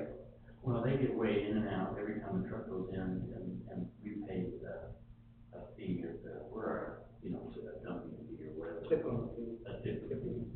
And so they have that recorded, they have the weights recorded. She sends me a report every quarter that shows our tonnage. So, I what think- does that prove? I think what we're looking for is they are a fee company, and we're a little unstable here, they are a fee company. And I'm sure that a performance audit of their, diversion rates and so forth, which they happily provide, and they've got this here. But, do they have someone that's giving them a stamp? Yeah, we agree with your numbers, you've got, everybody has something, they've got that somewhere. And if they're willing to share that, but I would like to maybe say, why don't we figure out a way to put a couple of, recycle bins, somewhere and see if we can improve that percentage. What do you talking about as far as what other recyclables do you talk about? Well, like the cardboard drop off, Yeah, how You much can put percentage cardboard. is? cardboard, You can put cardboard in here. to keep it from being contaminated. Yeah, we're trying to reduce we're trying to be proactive in reducing contamination. I mean, and I think that education, I don't wanna go back and say, well, we're gonna raise the rate, because we're already coming to your home, but if you don't wanna do it at your own curb, why don't you load it in the back of the station wagon and take it across into town to drop it somewhere else? That makes no sense. And that's what was happening, is Bountiful had those bins up there, you remember those out in front, they had the drive. Yeah. And Old glass and all that. Yeah, exactly. Well, if we sit there and if the public knew that only 12% was going in that, and I quite frankly agree, I'm not happy to have a second truck, even if it's sitting out propane instead of diesel, coming down on the road, and only 12% of that being diverted to that is to me is somewhat of a, and so the real reason here is the longevity of our landfill, but I don't see that that's really occurring if you're only diverting 12% in the second. 12% of the tonnage that we take up there is making an impact. Yeah, well, that does, you're talking a lot of times. But again, I mean, I don't know that, and I would love to sit down and crunch some cost benefit and what that costing us to do that 12% diversion versus, the waste management or our people have had, we've been talking about this since I have been on the council 20 plus years. And so and we had several different times, we talked about purchasing different properties and the field and whatever, expand that route, that never happened. It never happened. So it's not just a matter of, I don't think the cost of sending garbage. I mean, people will over here say, oh, let's send my garbage over there, they be storing it over here. Or People there's already a landfill out there, but they're taking garbage. Yes, there is, And there's one in Box Elder. how much are they gonna want our garbage? I mean, come on. That's not our contract, that's our whole contract. Exactly, so, And as far as expanding the landfill up there, they did make 2 land purchases Right, up there. we hear all the numbers, we hear all the numbers crunching, but I mean, there's just red flags. And so that's why we need to, we need to have some, straight talk, and some people that's sort of looking at this, that can give us an independent view. Let's go ahead and deal with the issue on the table, and so I will call for a motion. Well, is the motion then, we decided that we're gonna do a January? Nobody's made a No one motion made a yet. motion. Everybody's a suggestion, so I All right. need somebody to make a motion. And then looking forward to Wally's report, because I know he's got some stuff that will answer some of our questions. Or should we have that information before we make the vote? I don't think it'll make a difference if we won't, Okay. but we'll be more informed as far as what Watson integrated is. So can we motion to move item 13 to right now? No, I think if we're calling about, as anything's gonna impact what our immediate needs here. Because we're in a contract. We're in a contract. We have to decide whether to grant the increase or not. Yeah, And what Watson integrated is doing isn't going to impact our current contract. right. It may impact a future contract, but not what we're dealing with right now. So I recommend we stay focused on the matter. And there's absolutely no reason why, what Matt said, why couldn't we get them to provide us? And I'm sure back in Indiana, the waste management, wherever their headquarters is, they've got some performance numbers that are from independent source, or has provided those for other entities. And so we. And even if that says, hey, we'll supply you with flyers to send out with your utility bills that educate your people. Are they willing to do that? That's a simple, that just all move, won't cost us anything. We've got that extra in there with their utility bill and start with the education part, if they're willing to partner with us on that. That's their step forward. Right now, they're not offering an awful lot for the increase they're asking. I mean, and that's like, I can understand that, we prepared to figure out what we want from them. I think they need help with education. I'm more confused today So here's, than I was So before. here's a suggestion, on the Yeah. list. here's a suggestion, let's table this, and ask us to come back next council meeting with the information on the question. Yeah, and I think there's 2 pieces to it, like, one would be the education. I think the other is we had a resident raise the issue, and this is time honored issue with recycling, and that is, I think today's generation is big on recycling. 20 years ago, you talked about recycling, most people don't want to do it. But a lot of the housewives, I know my wife is really big on it, and the children are. But the issue that is being raised is, we're making all of this effort, but is this stuff just going into a landfill? Is this a game that's going on? And so, I think we need to ask Waste Management, whether through an audit, but we're not gonna get it back by then, but something to help us to get that message to our residents. And whatever they've got, that we can feel maybe a little bit more comfortable. Because right now, quite frankly, I don't feel comfortable, because we know it's not going to China now. So the question is where is it going? Is it going to some warehouse in, Indiana Jones land where it's forever, or is it going into a landfill? We need some more information on that. Yeah, I'm afraid to recycle now. Like, after her, I'm like, I don't know if it can go in, put it in the trash. Our newspaper's supposed to recycle. So their thing was, if the meeting was when in doubt, throw it out. Yeah, so. So Everything but a cardboard box. That's what I think. I'd recommend at this point that we go ahead and not table, because that's just gonna add frustration for Waste Management. Say, let's deny it and invite her back. Say, this is why we denied it. I mean, she can always re-propose it later on, after she's met our concerns. And we can mention we've had residents come to us with concerns, and that's why. Minutes are Another reason why we're denying. I'm gonna say deny it, but also let her know that we're open to discussion, we're not just denying it, but if there are some things inside And I think, are we unanimous that we probably just want a one-time hit instead of a double hit? I think we are, I yeah. think that's a different message from what we sent her last time, though. But I don't know if it was really the split it in half, that made it all No, bad. it wasn't. That was, That was her. that was her. Yeah, I don't honestly, agree with that. we don't want it. And yeah, I don't think that's a plus. Yeah, I don't either. Okay. I'll move we deny, Wasatch Waste Management's, rate increase request. we have a motion, we have a second. I'll second. All in favor? Aye. Aye. I, Okay. those two ones, quickly. No. Can I just add one more thing? And another issue that's been raised here, of course, is that we don't allow the opt-out. And I think a large part of that we wanted everyone to be involved in it was to increase, if you will, the redistribution to a recyclable source. And when since we've been at it so many years, there's very little being recycled. So I mean, the reasoning for having everyone involved is perhaps a little bit, I don't know. And it has to do with having trucks go down the road and how you get it.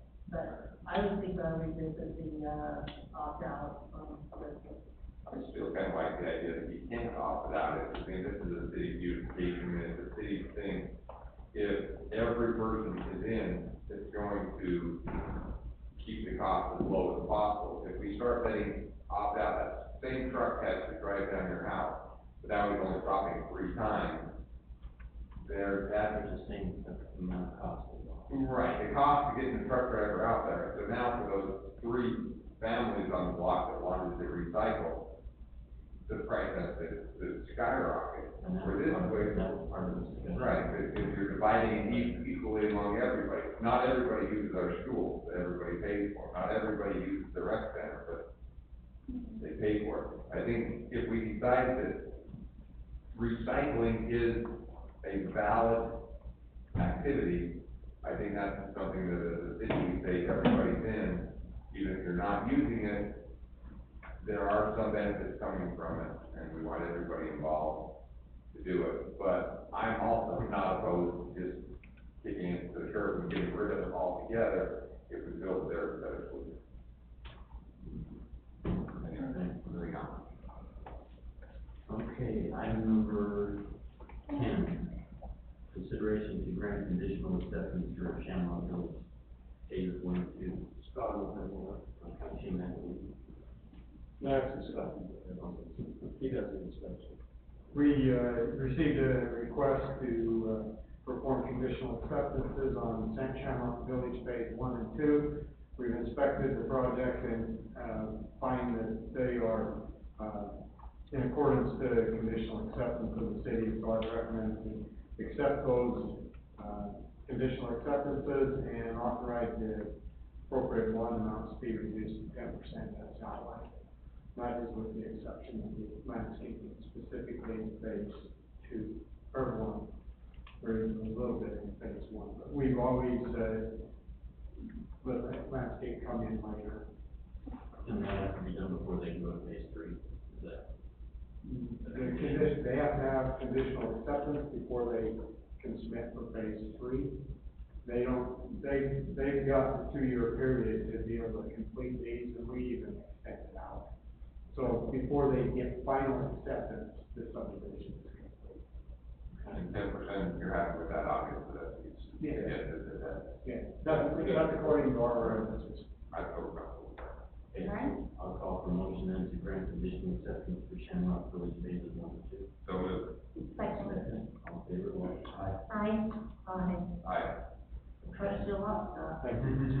What does that really mean, Scott? And Ryan is, We're trusting you. Ryan Kirkman's very pleased also because he wants to go into the, Yeah, we've been waiting for about 5-6 years now to go there. he wants to stand with trucks, so I think that's great. Yeah, and thank you for coming to the meetings and showing us. You want this. That's what I would say it for him. Yeah.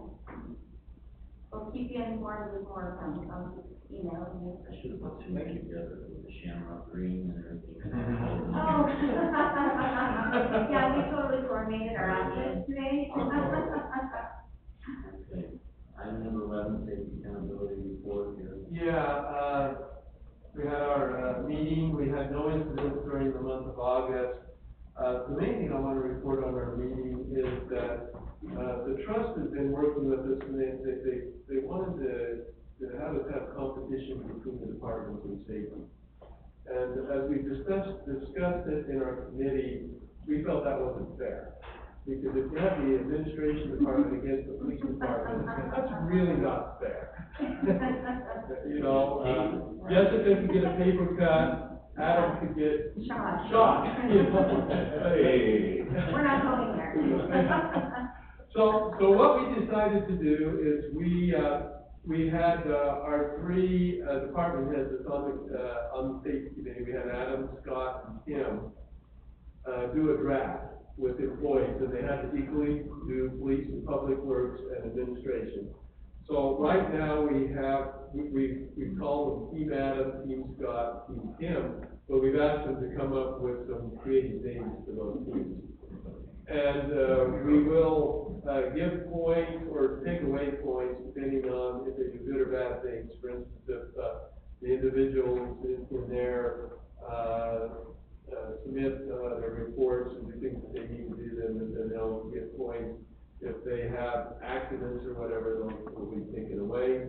And we'll have competition on a quarterly basis, and the team that does the best will get a prize worth up to $2. So, $2? up to $2. Up to $2. Oh, up to $2, okay. KSL, Well, and I can tell you, just having the list of names in 3 teams has cost us quite a, just sitting on my desk, I have a meeting, people are like, what are these teams? And I'm like, oh, you don't wanna know yet. But those teams won't be here. Yeah. But I'll tell you, even having the draft was pretty fun. yeah, we had a lot of fun there, didn't we? I Because think it sounds like a lot of fun. they were picking the names, and they had to decide, is that person safe or not? Oh, great. So, you know, nobody wants to be picked last, so that's gonna give an incentive for the employees So to be Sparky was safe. the last person taken, is that what you're trying to say? No, actually, he was not. Actually, Scott picked him first. Right, yeah, right off the bat. Yeah. And we all cheered. He must have some zip ties somewhere, he can use the whole down.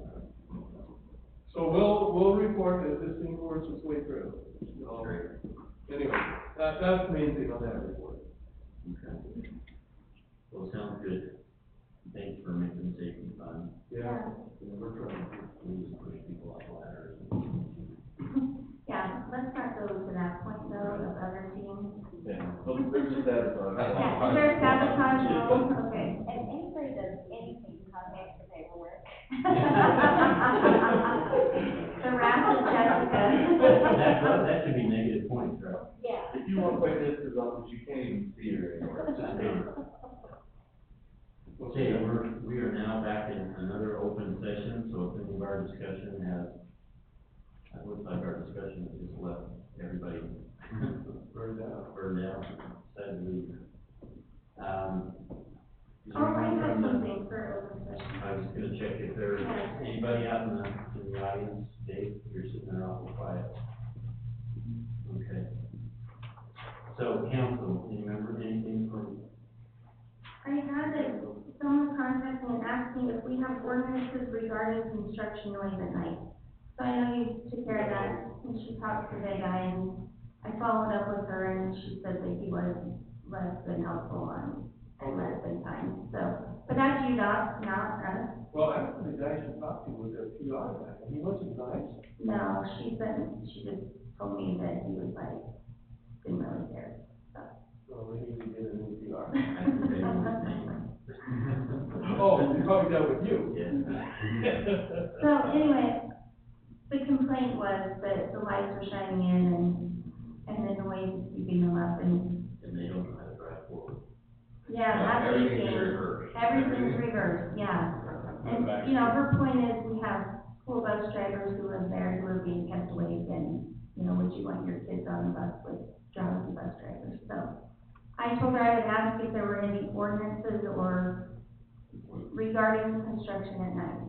When it's UDOT, I bet we don't have They're, money. they're a little bit, Yeah, Are they? that's the That's problem. kind of what I I'm in my figured. backyard, and I keep shutting down real quick, but UDOT's gonna say, no, this is pretty good as the state. So they work with the bus traffic. Right, which is a good They thing. stay for them, and they work through the night to get it done faster. But it Even isn't though fun. 2.5 years is not faster. and I think they're pretty much through there, so I'm hoping we don't get that. Okay.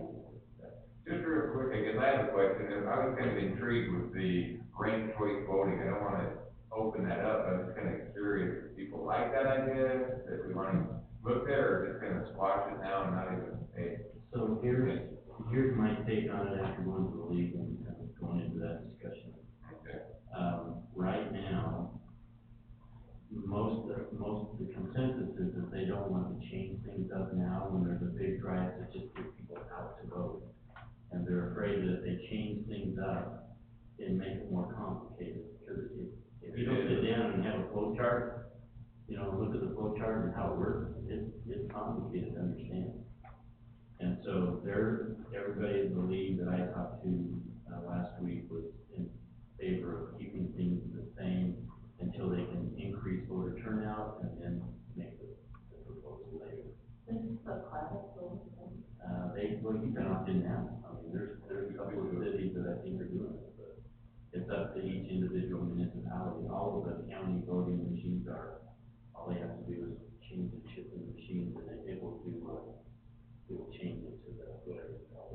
Are they approaching county, because, like, for county vote, it wouldn't have an effect on our.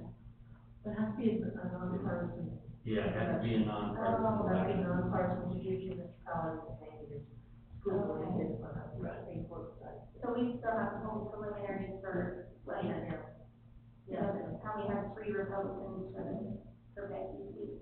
Okay. Then, yeah. It's I not was gonna just like curious, the, so, But that seemed to be the consensus in our discussions last week, so. okay. Okay. I have one thing, Gary. Yeah. And I can't remember what night it was, I drove by over there, we talked about the parking issue over there by, the name of the dealership.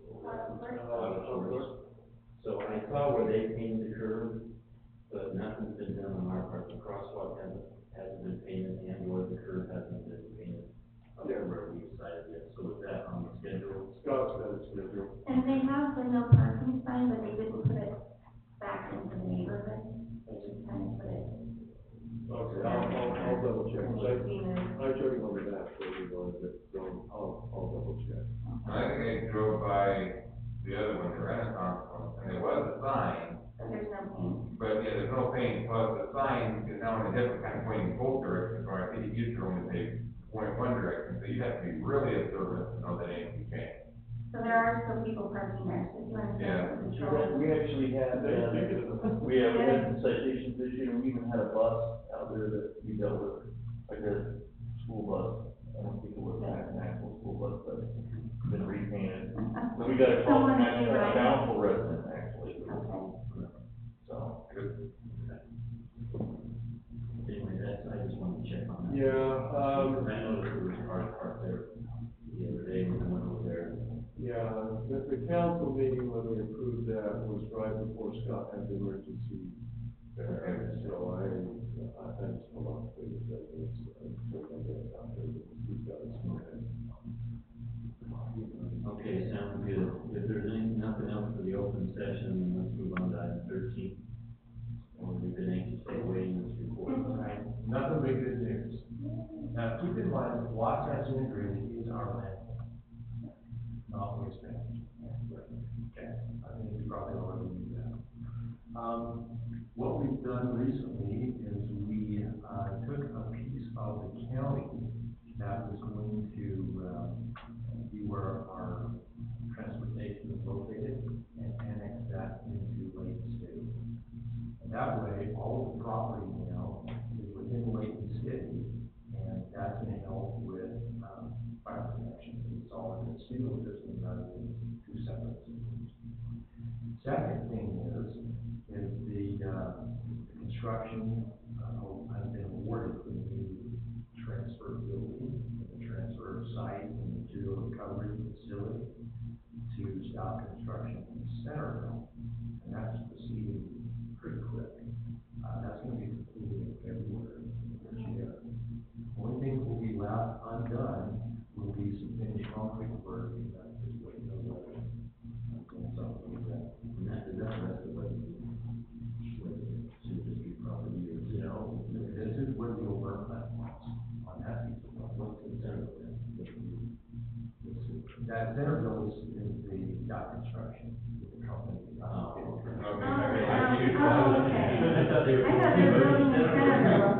Better, I knew we talked to the sewer district about good local government. They're the ones that are refunding their building.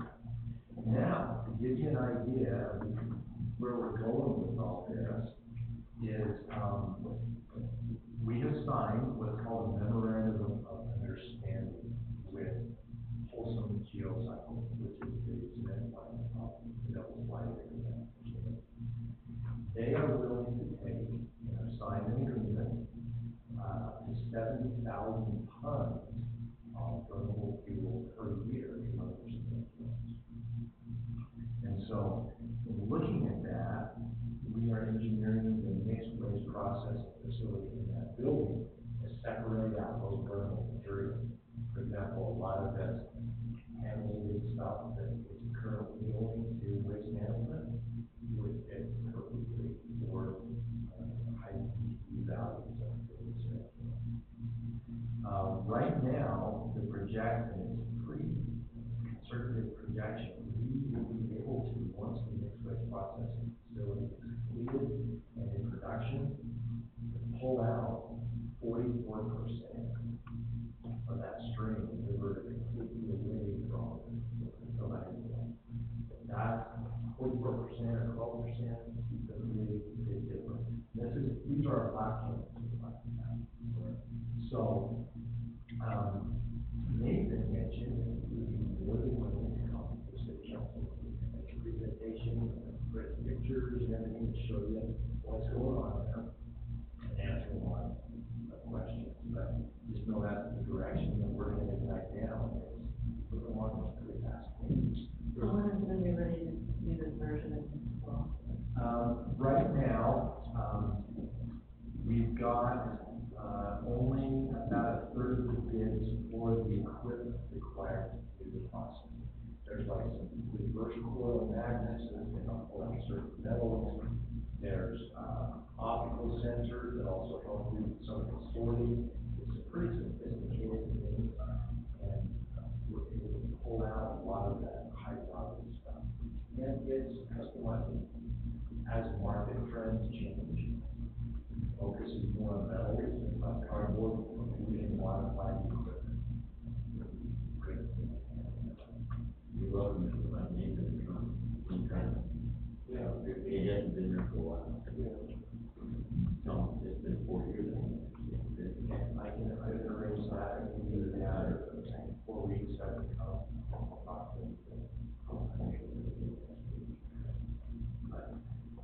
So there's a lot of hope. You know, we want to keep that in mind when it comes time to see what we want to do.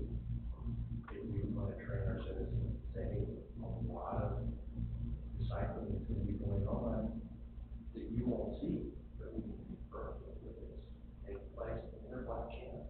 And a combination of both would be, over 50%. You gotta be real careful that we don't send a message that if you throw it in the black can, it's gonna get recycled anyway, so don't have the blue can if we're gonna all be promoting the blue can. But we've also got 2.5 years as a council to decide how do we represent our citizens? What do they want us to do? So we've got time. I think Either way, this is gonna be happening. I think we need to make a big push on the blue can right now, with hope we can go with something better. 2.5 years is a long time. Yeah, we're gonna do it right. So that's lots of things. Any further questions for Wayne? So you have 30 seconds. 30 seconds, really quick. There were, in the state, there were 7 human cases of West Nile virus, 1 one death, but there were no human cases in Davis County. So we're winding down right now. We've had less positive,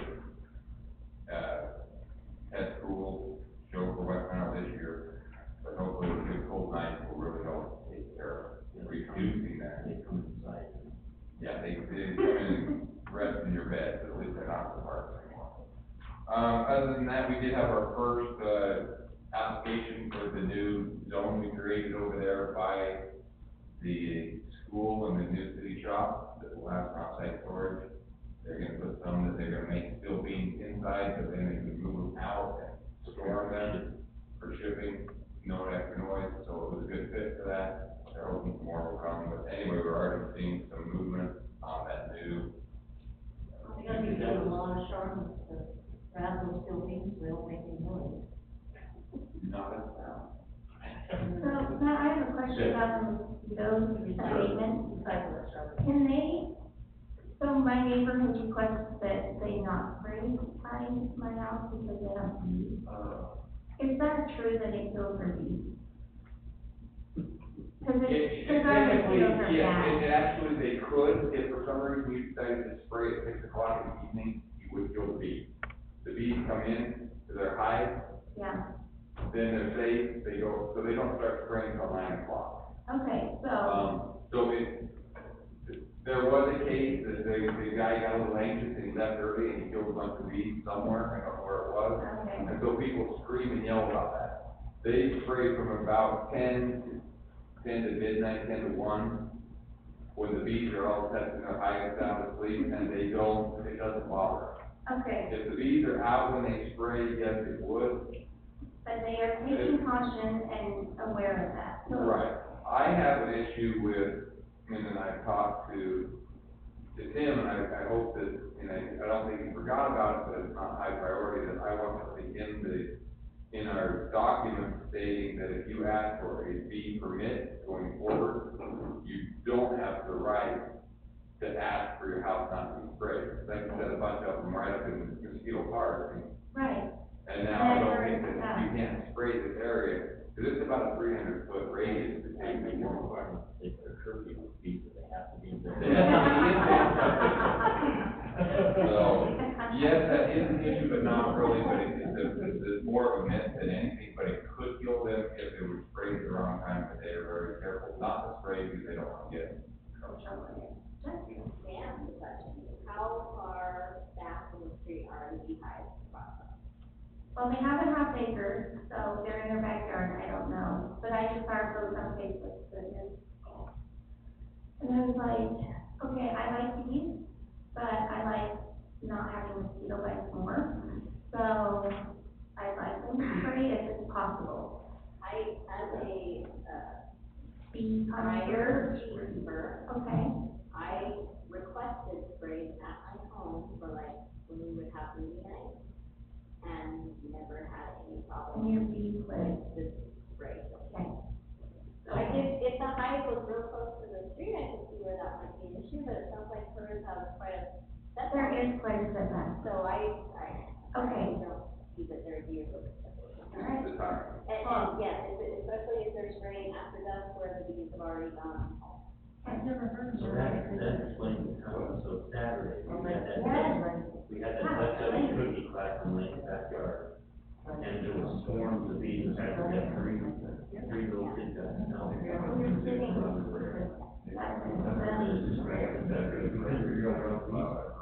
Yeah. We opened up the Dutch oven.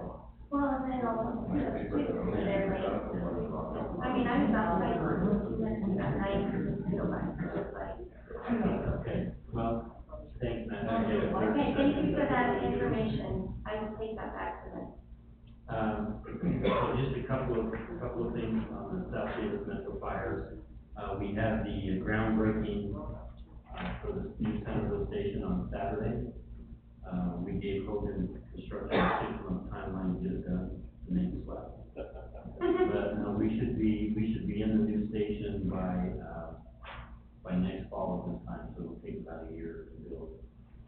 And, one of the things that, was really kind of interesting is that, it'll kind of have a memorial significance in the fact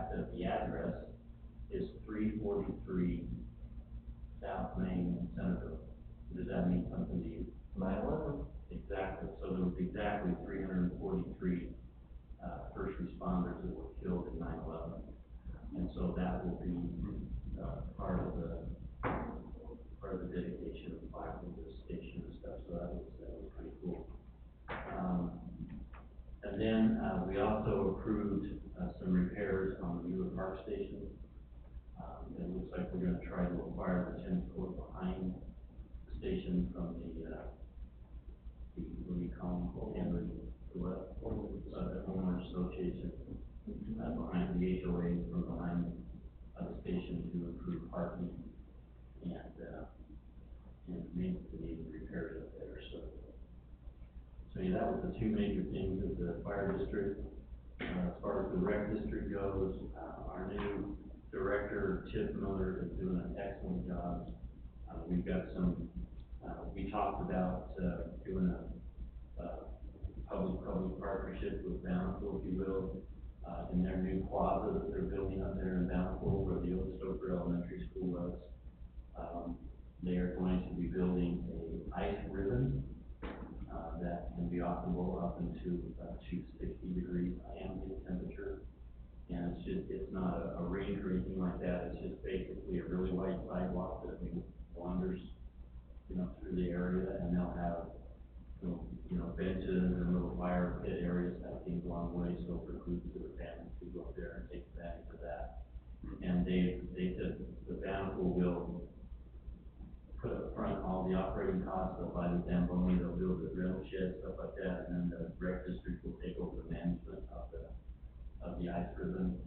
We'll be in charge of running out ice skates in the winter and inline skates during the summer, so it'll be a year-round activity.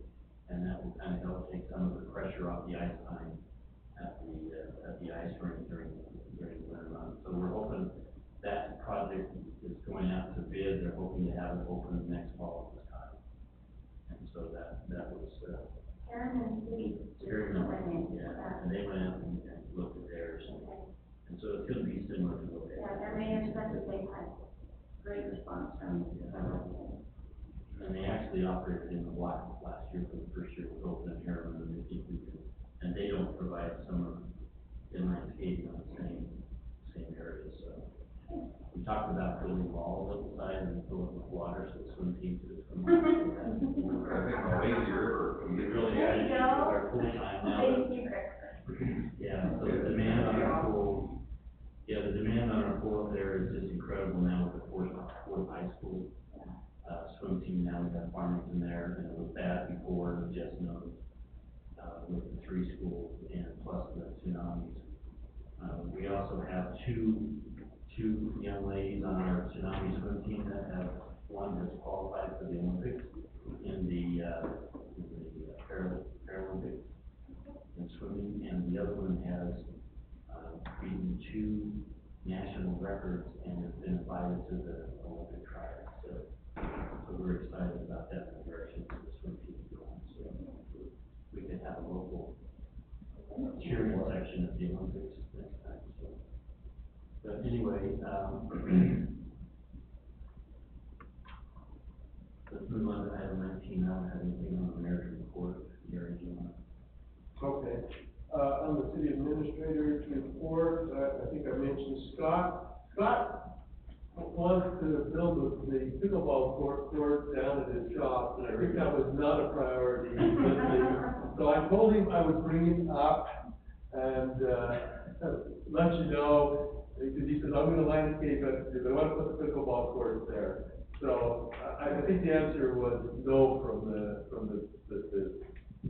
schedule that we had. So unless you think differently, I will tell you. My question was, are we creating a city center down there, or is it just going to be public works? If it's going to expand to a city center, then it would be a benefit, but. Yeah, I don't see it as a city center. We just have a large multi-purpose room though. Right. So you're gonna attract, you are going to have events. Right. And hopefully our senior citizens will feel happy in that location. So Does he wanna do the same size that we've done out here? Maybe a little smaller, but I guess my feeling is down the road, if we decide it becomes a popular area, we can always put it in. I got the impression they were running power down into the hole anyway. It's the whole, I was biggest concern was the decantation, I'm probably not saying that right, pond that they're gonna flood every once in a while as they clean out the water. They kind of flood the course and then it dries up.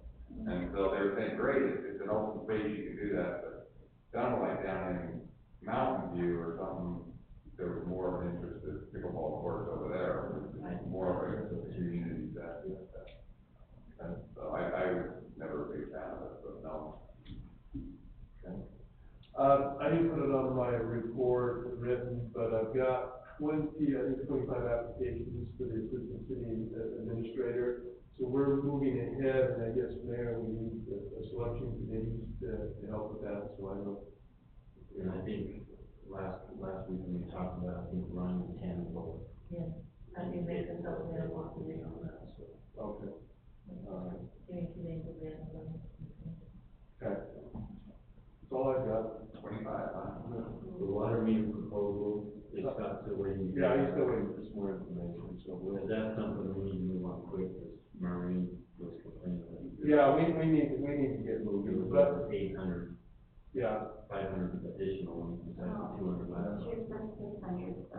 Yeah, there was 200 the month before, so. Yeah, we've already authorized the fee increase and doing that, we just need to pin down exactly how we're going to do it. So,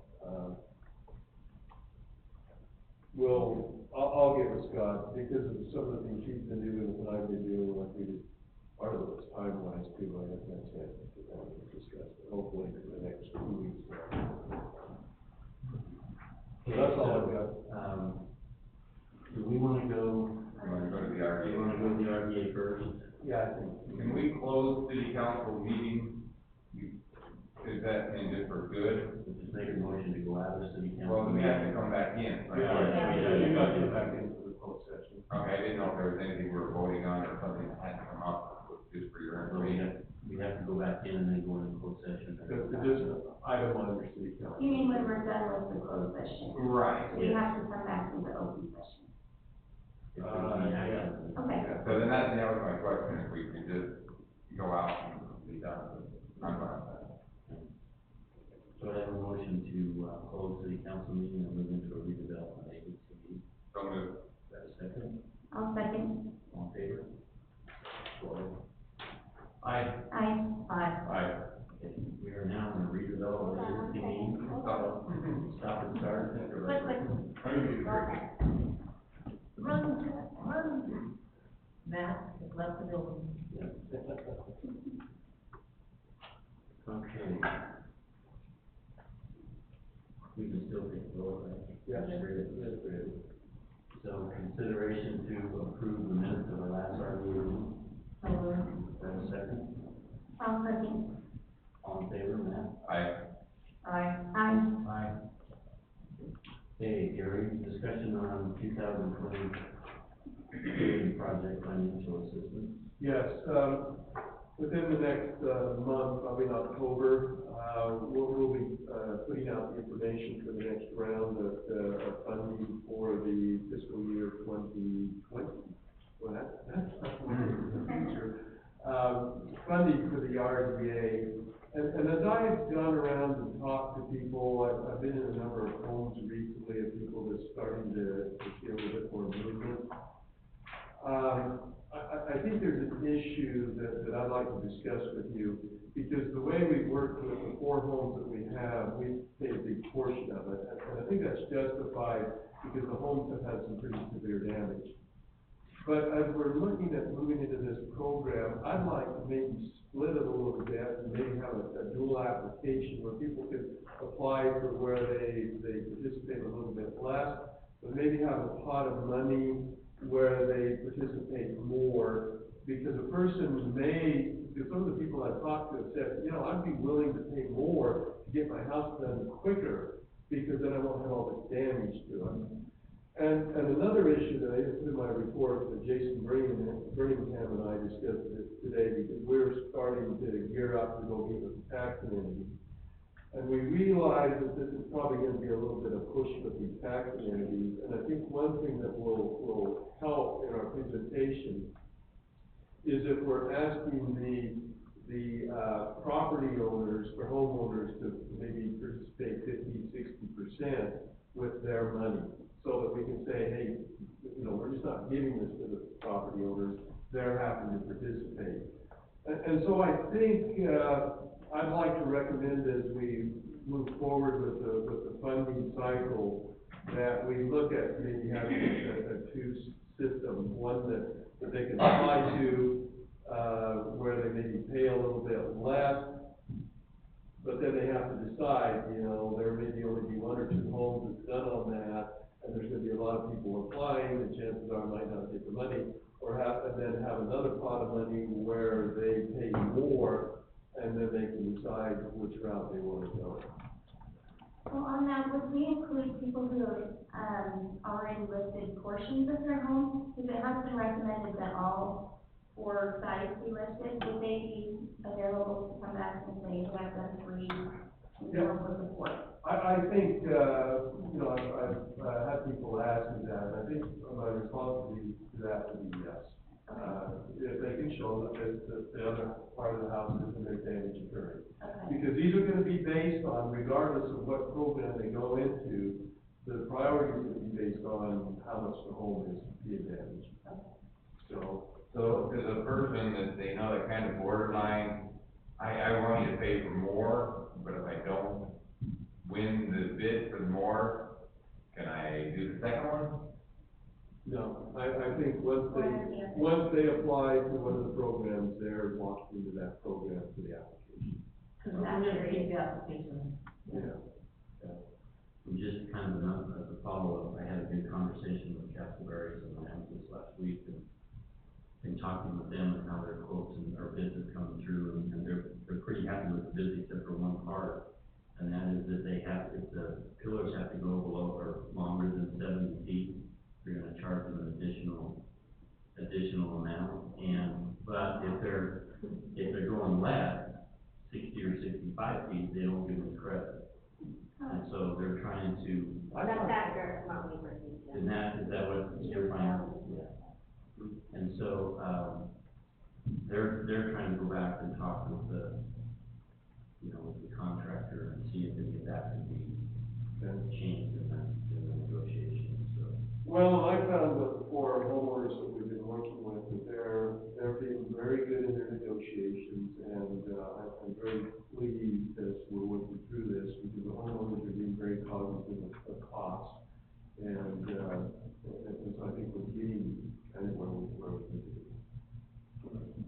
Okay. And the plan is they're starting in October, is that right? Kleins is scheduled for October when? I don't know. October when, Castleberry is scheduled for, it depends on how Klein goes. Yeah. Castleberry is for October 8th, Downey is October 15th, and that's October 2nd. The starting date for Cedar West. Okay. And you all decided to go with Interwest, right? Yeah, All it's of a good you. product, so. They're the ones with the round jack, right? No? Who are they with? Interwest, I mean, It's Interwood, okay. Yeah, the clients are actually doing a lot of work themselves, which is nice, they backhoe, Yeah. they're there tonight, working on carbon doing some stuff, you know, so they're making progress and doing everything they can to drive those costs down. Exactly. Yeah, their board has come together and made a plan that every Saturday, whoever can go help is gonna rotate those homes, so. I think it's great, good community, a lot of man hours. So I guess what I'm asking tonight is some direction, if you feel that's an appropriate way to go, because I feel if we do that, then we can. we can help more, yeah. And give people an option that if they're willing to pay a little bit more, maybe they get their home quicker.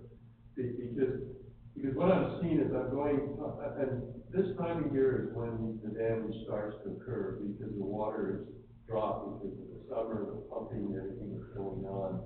And I've talked to a number of people, and they just said, you know, the quicker we can get this thing solved, the less damage is going to happen to my home.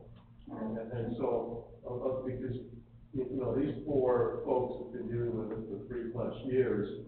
Not only do they have to pay for this, but then they have to go back in and fix everything that's been broken. And if a homeowner can get in and get it before a lot's broken, then they can afford to pay a little bit more to get it raised. So that's kind of the thought process. I think that's a good idea. On the house, the geologically, they say, yeah, you're kind of half on the shelf. Would we consider paying for just half the piers, or is that part of our deal that you're clearing the entire half? We're clearing the entire half because there is no really solid area. What's happening is the people that clear part of their home, the people come, the companies that come in and say, hey, your house is sinking this side, if you raise this up, it'll be good. But what we found is once they do that, over time, the other half starts falling. Yeah, and so that's why we're saying we're not going to play that. If we're paying for it, they're gonna do the whole home, so we don't have to come back later. And do it. Okay. Well, that's what was recommended by the engineer report, so. Exactly. So is everyone good with that? I'm good in this direction. All right, we'll come back, with kind of a package deal probably in a month. It's just a question for me on the, we're kind of talking that maybe this is, it isn't kind of like right now, we got a block of money and then nothing for a while. I mean, is the application an ongoing process, or is it a once a year, here's the list? How often does that get updated? That we kind of start on The plan is to do 3 or 4 homes a year now. Some of that's going to be contingent on us going and negotiating with the tax community. But the way that the plan is, the budget for the project area shows that we're going to collect about $100,000 from the tax community. So that's not a big pot. So we're pulling money from other project areas into here, and so we're hoping that at the end of the day, we'll have $300,000 or $400,000 each year. So we'll go through an application process starting in October, get that done so that the funding will be available July 1 to do the project, and then the next year we'll go through the same cycle. And you're kind of looking at splitting the money 50-50 between the higher thing and the lower thing, and there's some advantages saying, if you're willing to pay, if you have a couple of those houses that are really bad, if you're not willing to, it may take longer, that help more quicker, with the smaller, I think that's perfect. And then we have another pot of money, because each of our I think now 2 or 3 of our project areas have money that has to be spent on housing for people that are below the median income. And so if a family qualifies for that, a resident qualifies for that, then we can fund it under that one as well. Good. Okay, any other questions? No. Call for a motion to adjourn the RDA. So move. Second. All in favor? Aye. Aye. Okay, call for a motion to re-adjourn the city council. Oh, yeah. Quick question, come back. Okay. Yeah. Before you go into back in it. Because we'll be going to the whole section. With the resignation of Chief Butler, have you decided whether you're gonna put this out to the public or the police chief or, Yeah, that would be part of our discussion. thank you. Okay, thank you guys. Appreciate you being here.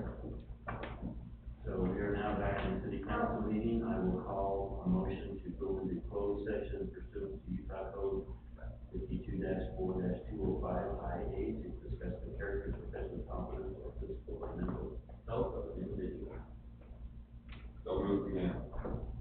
Second. Please.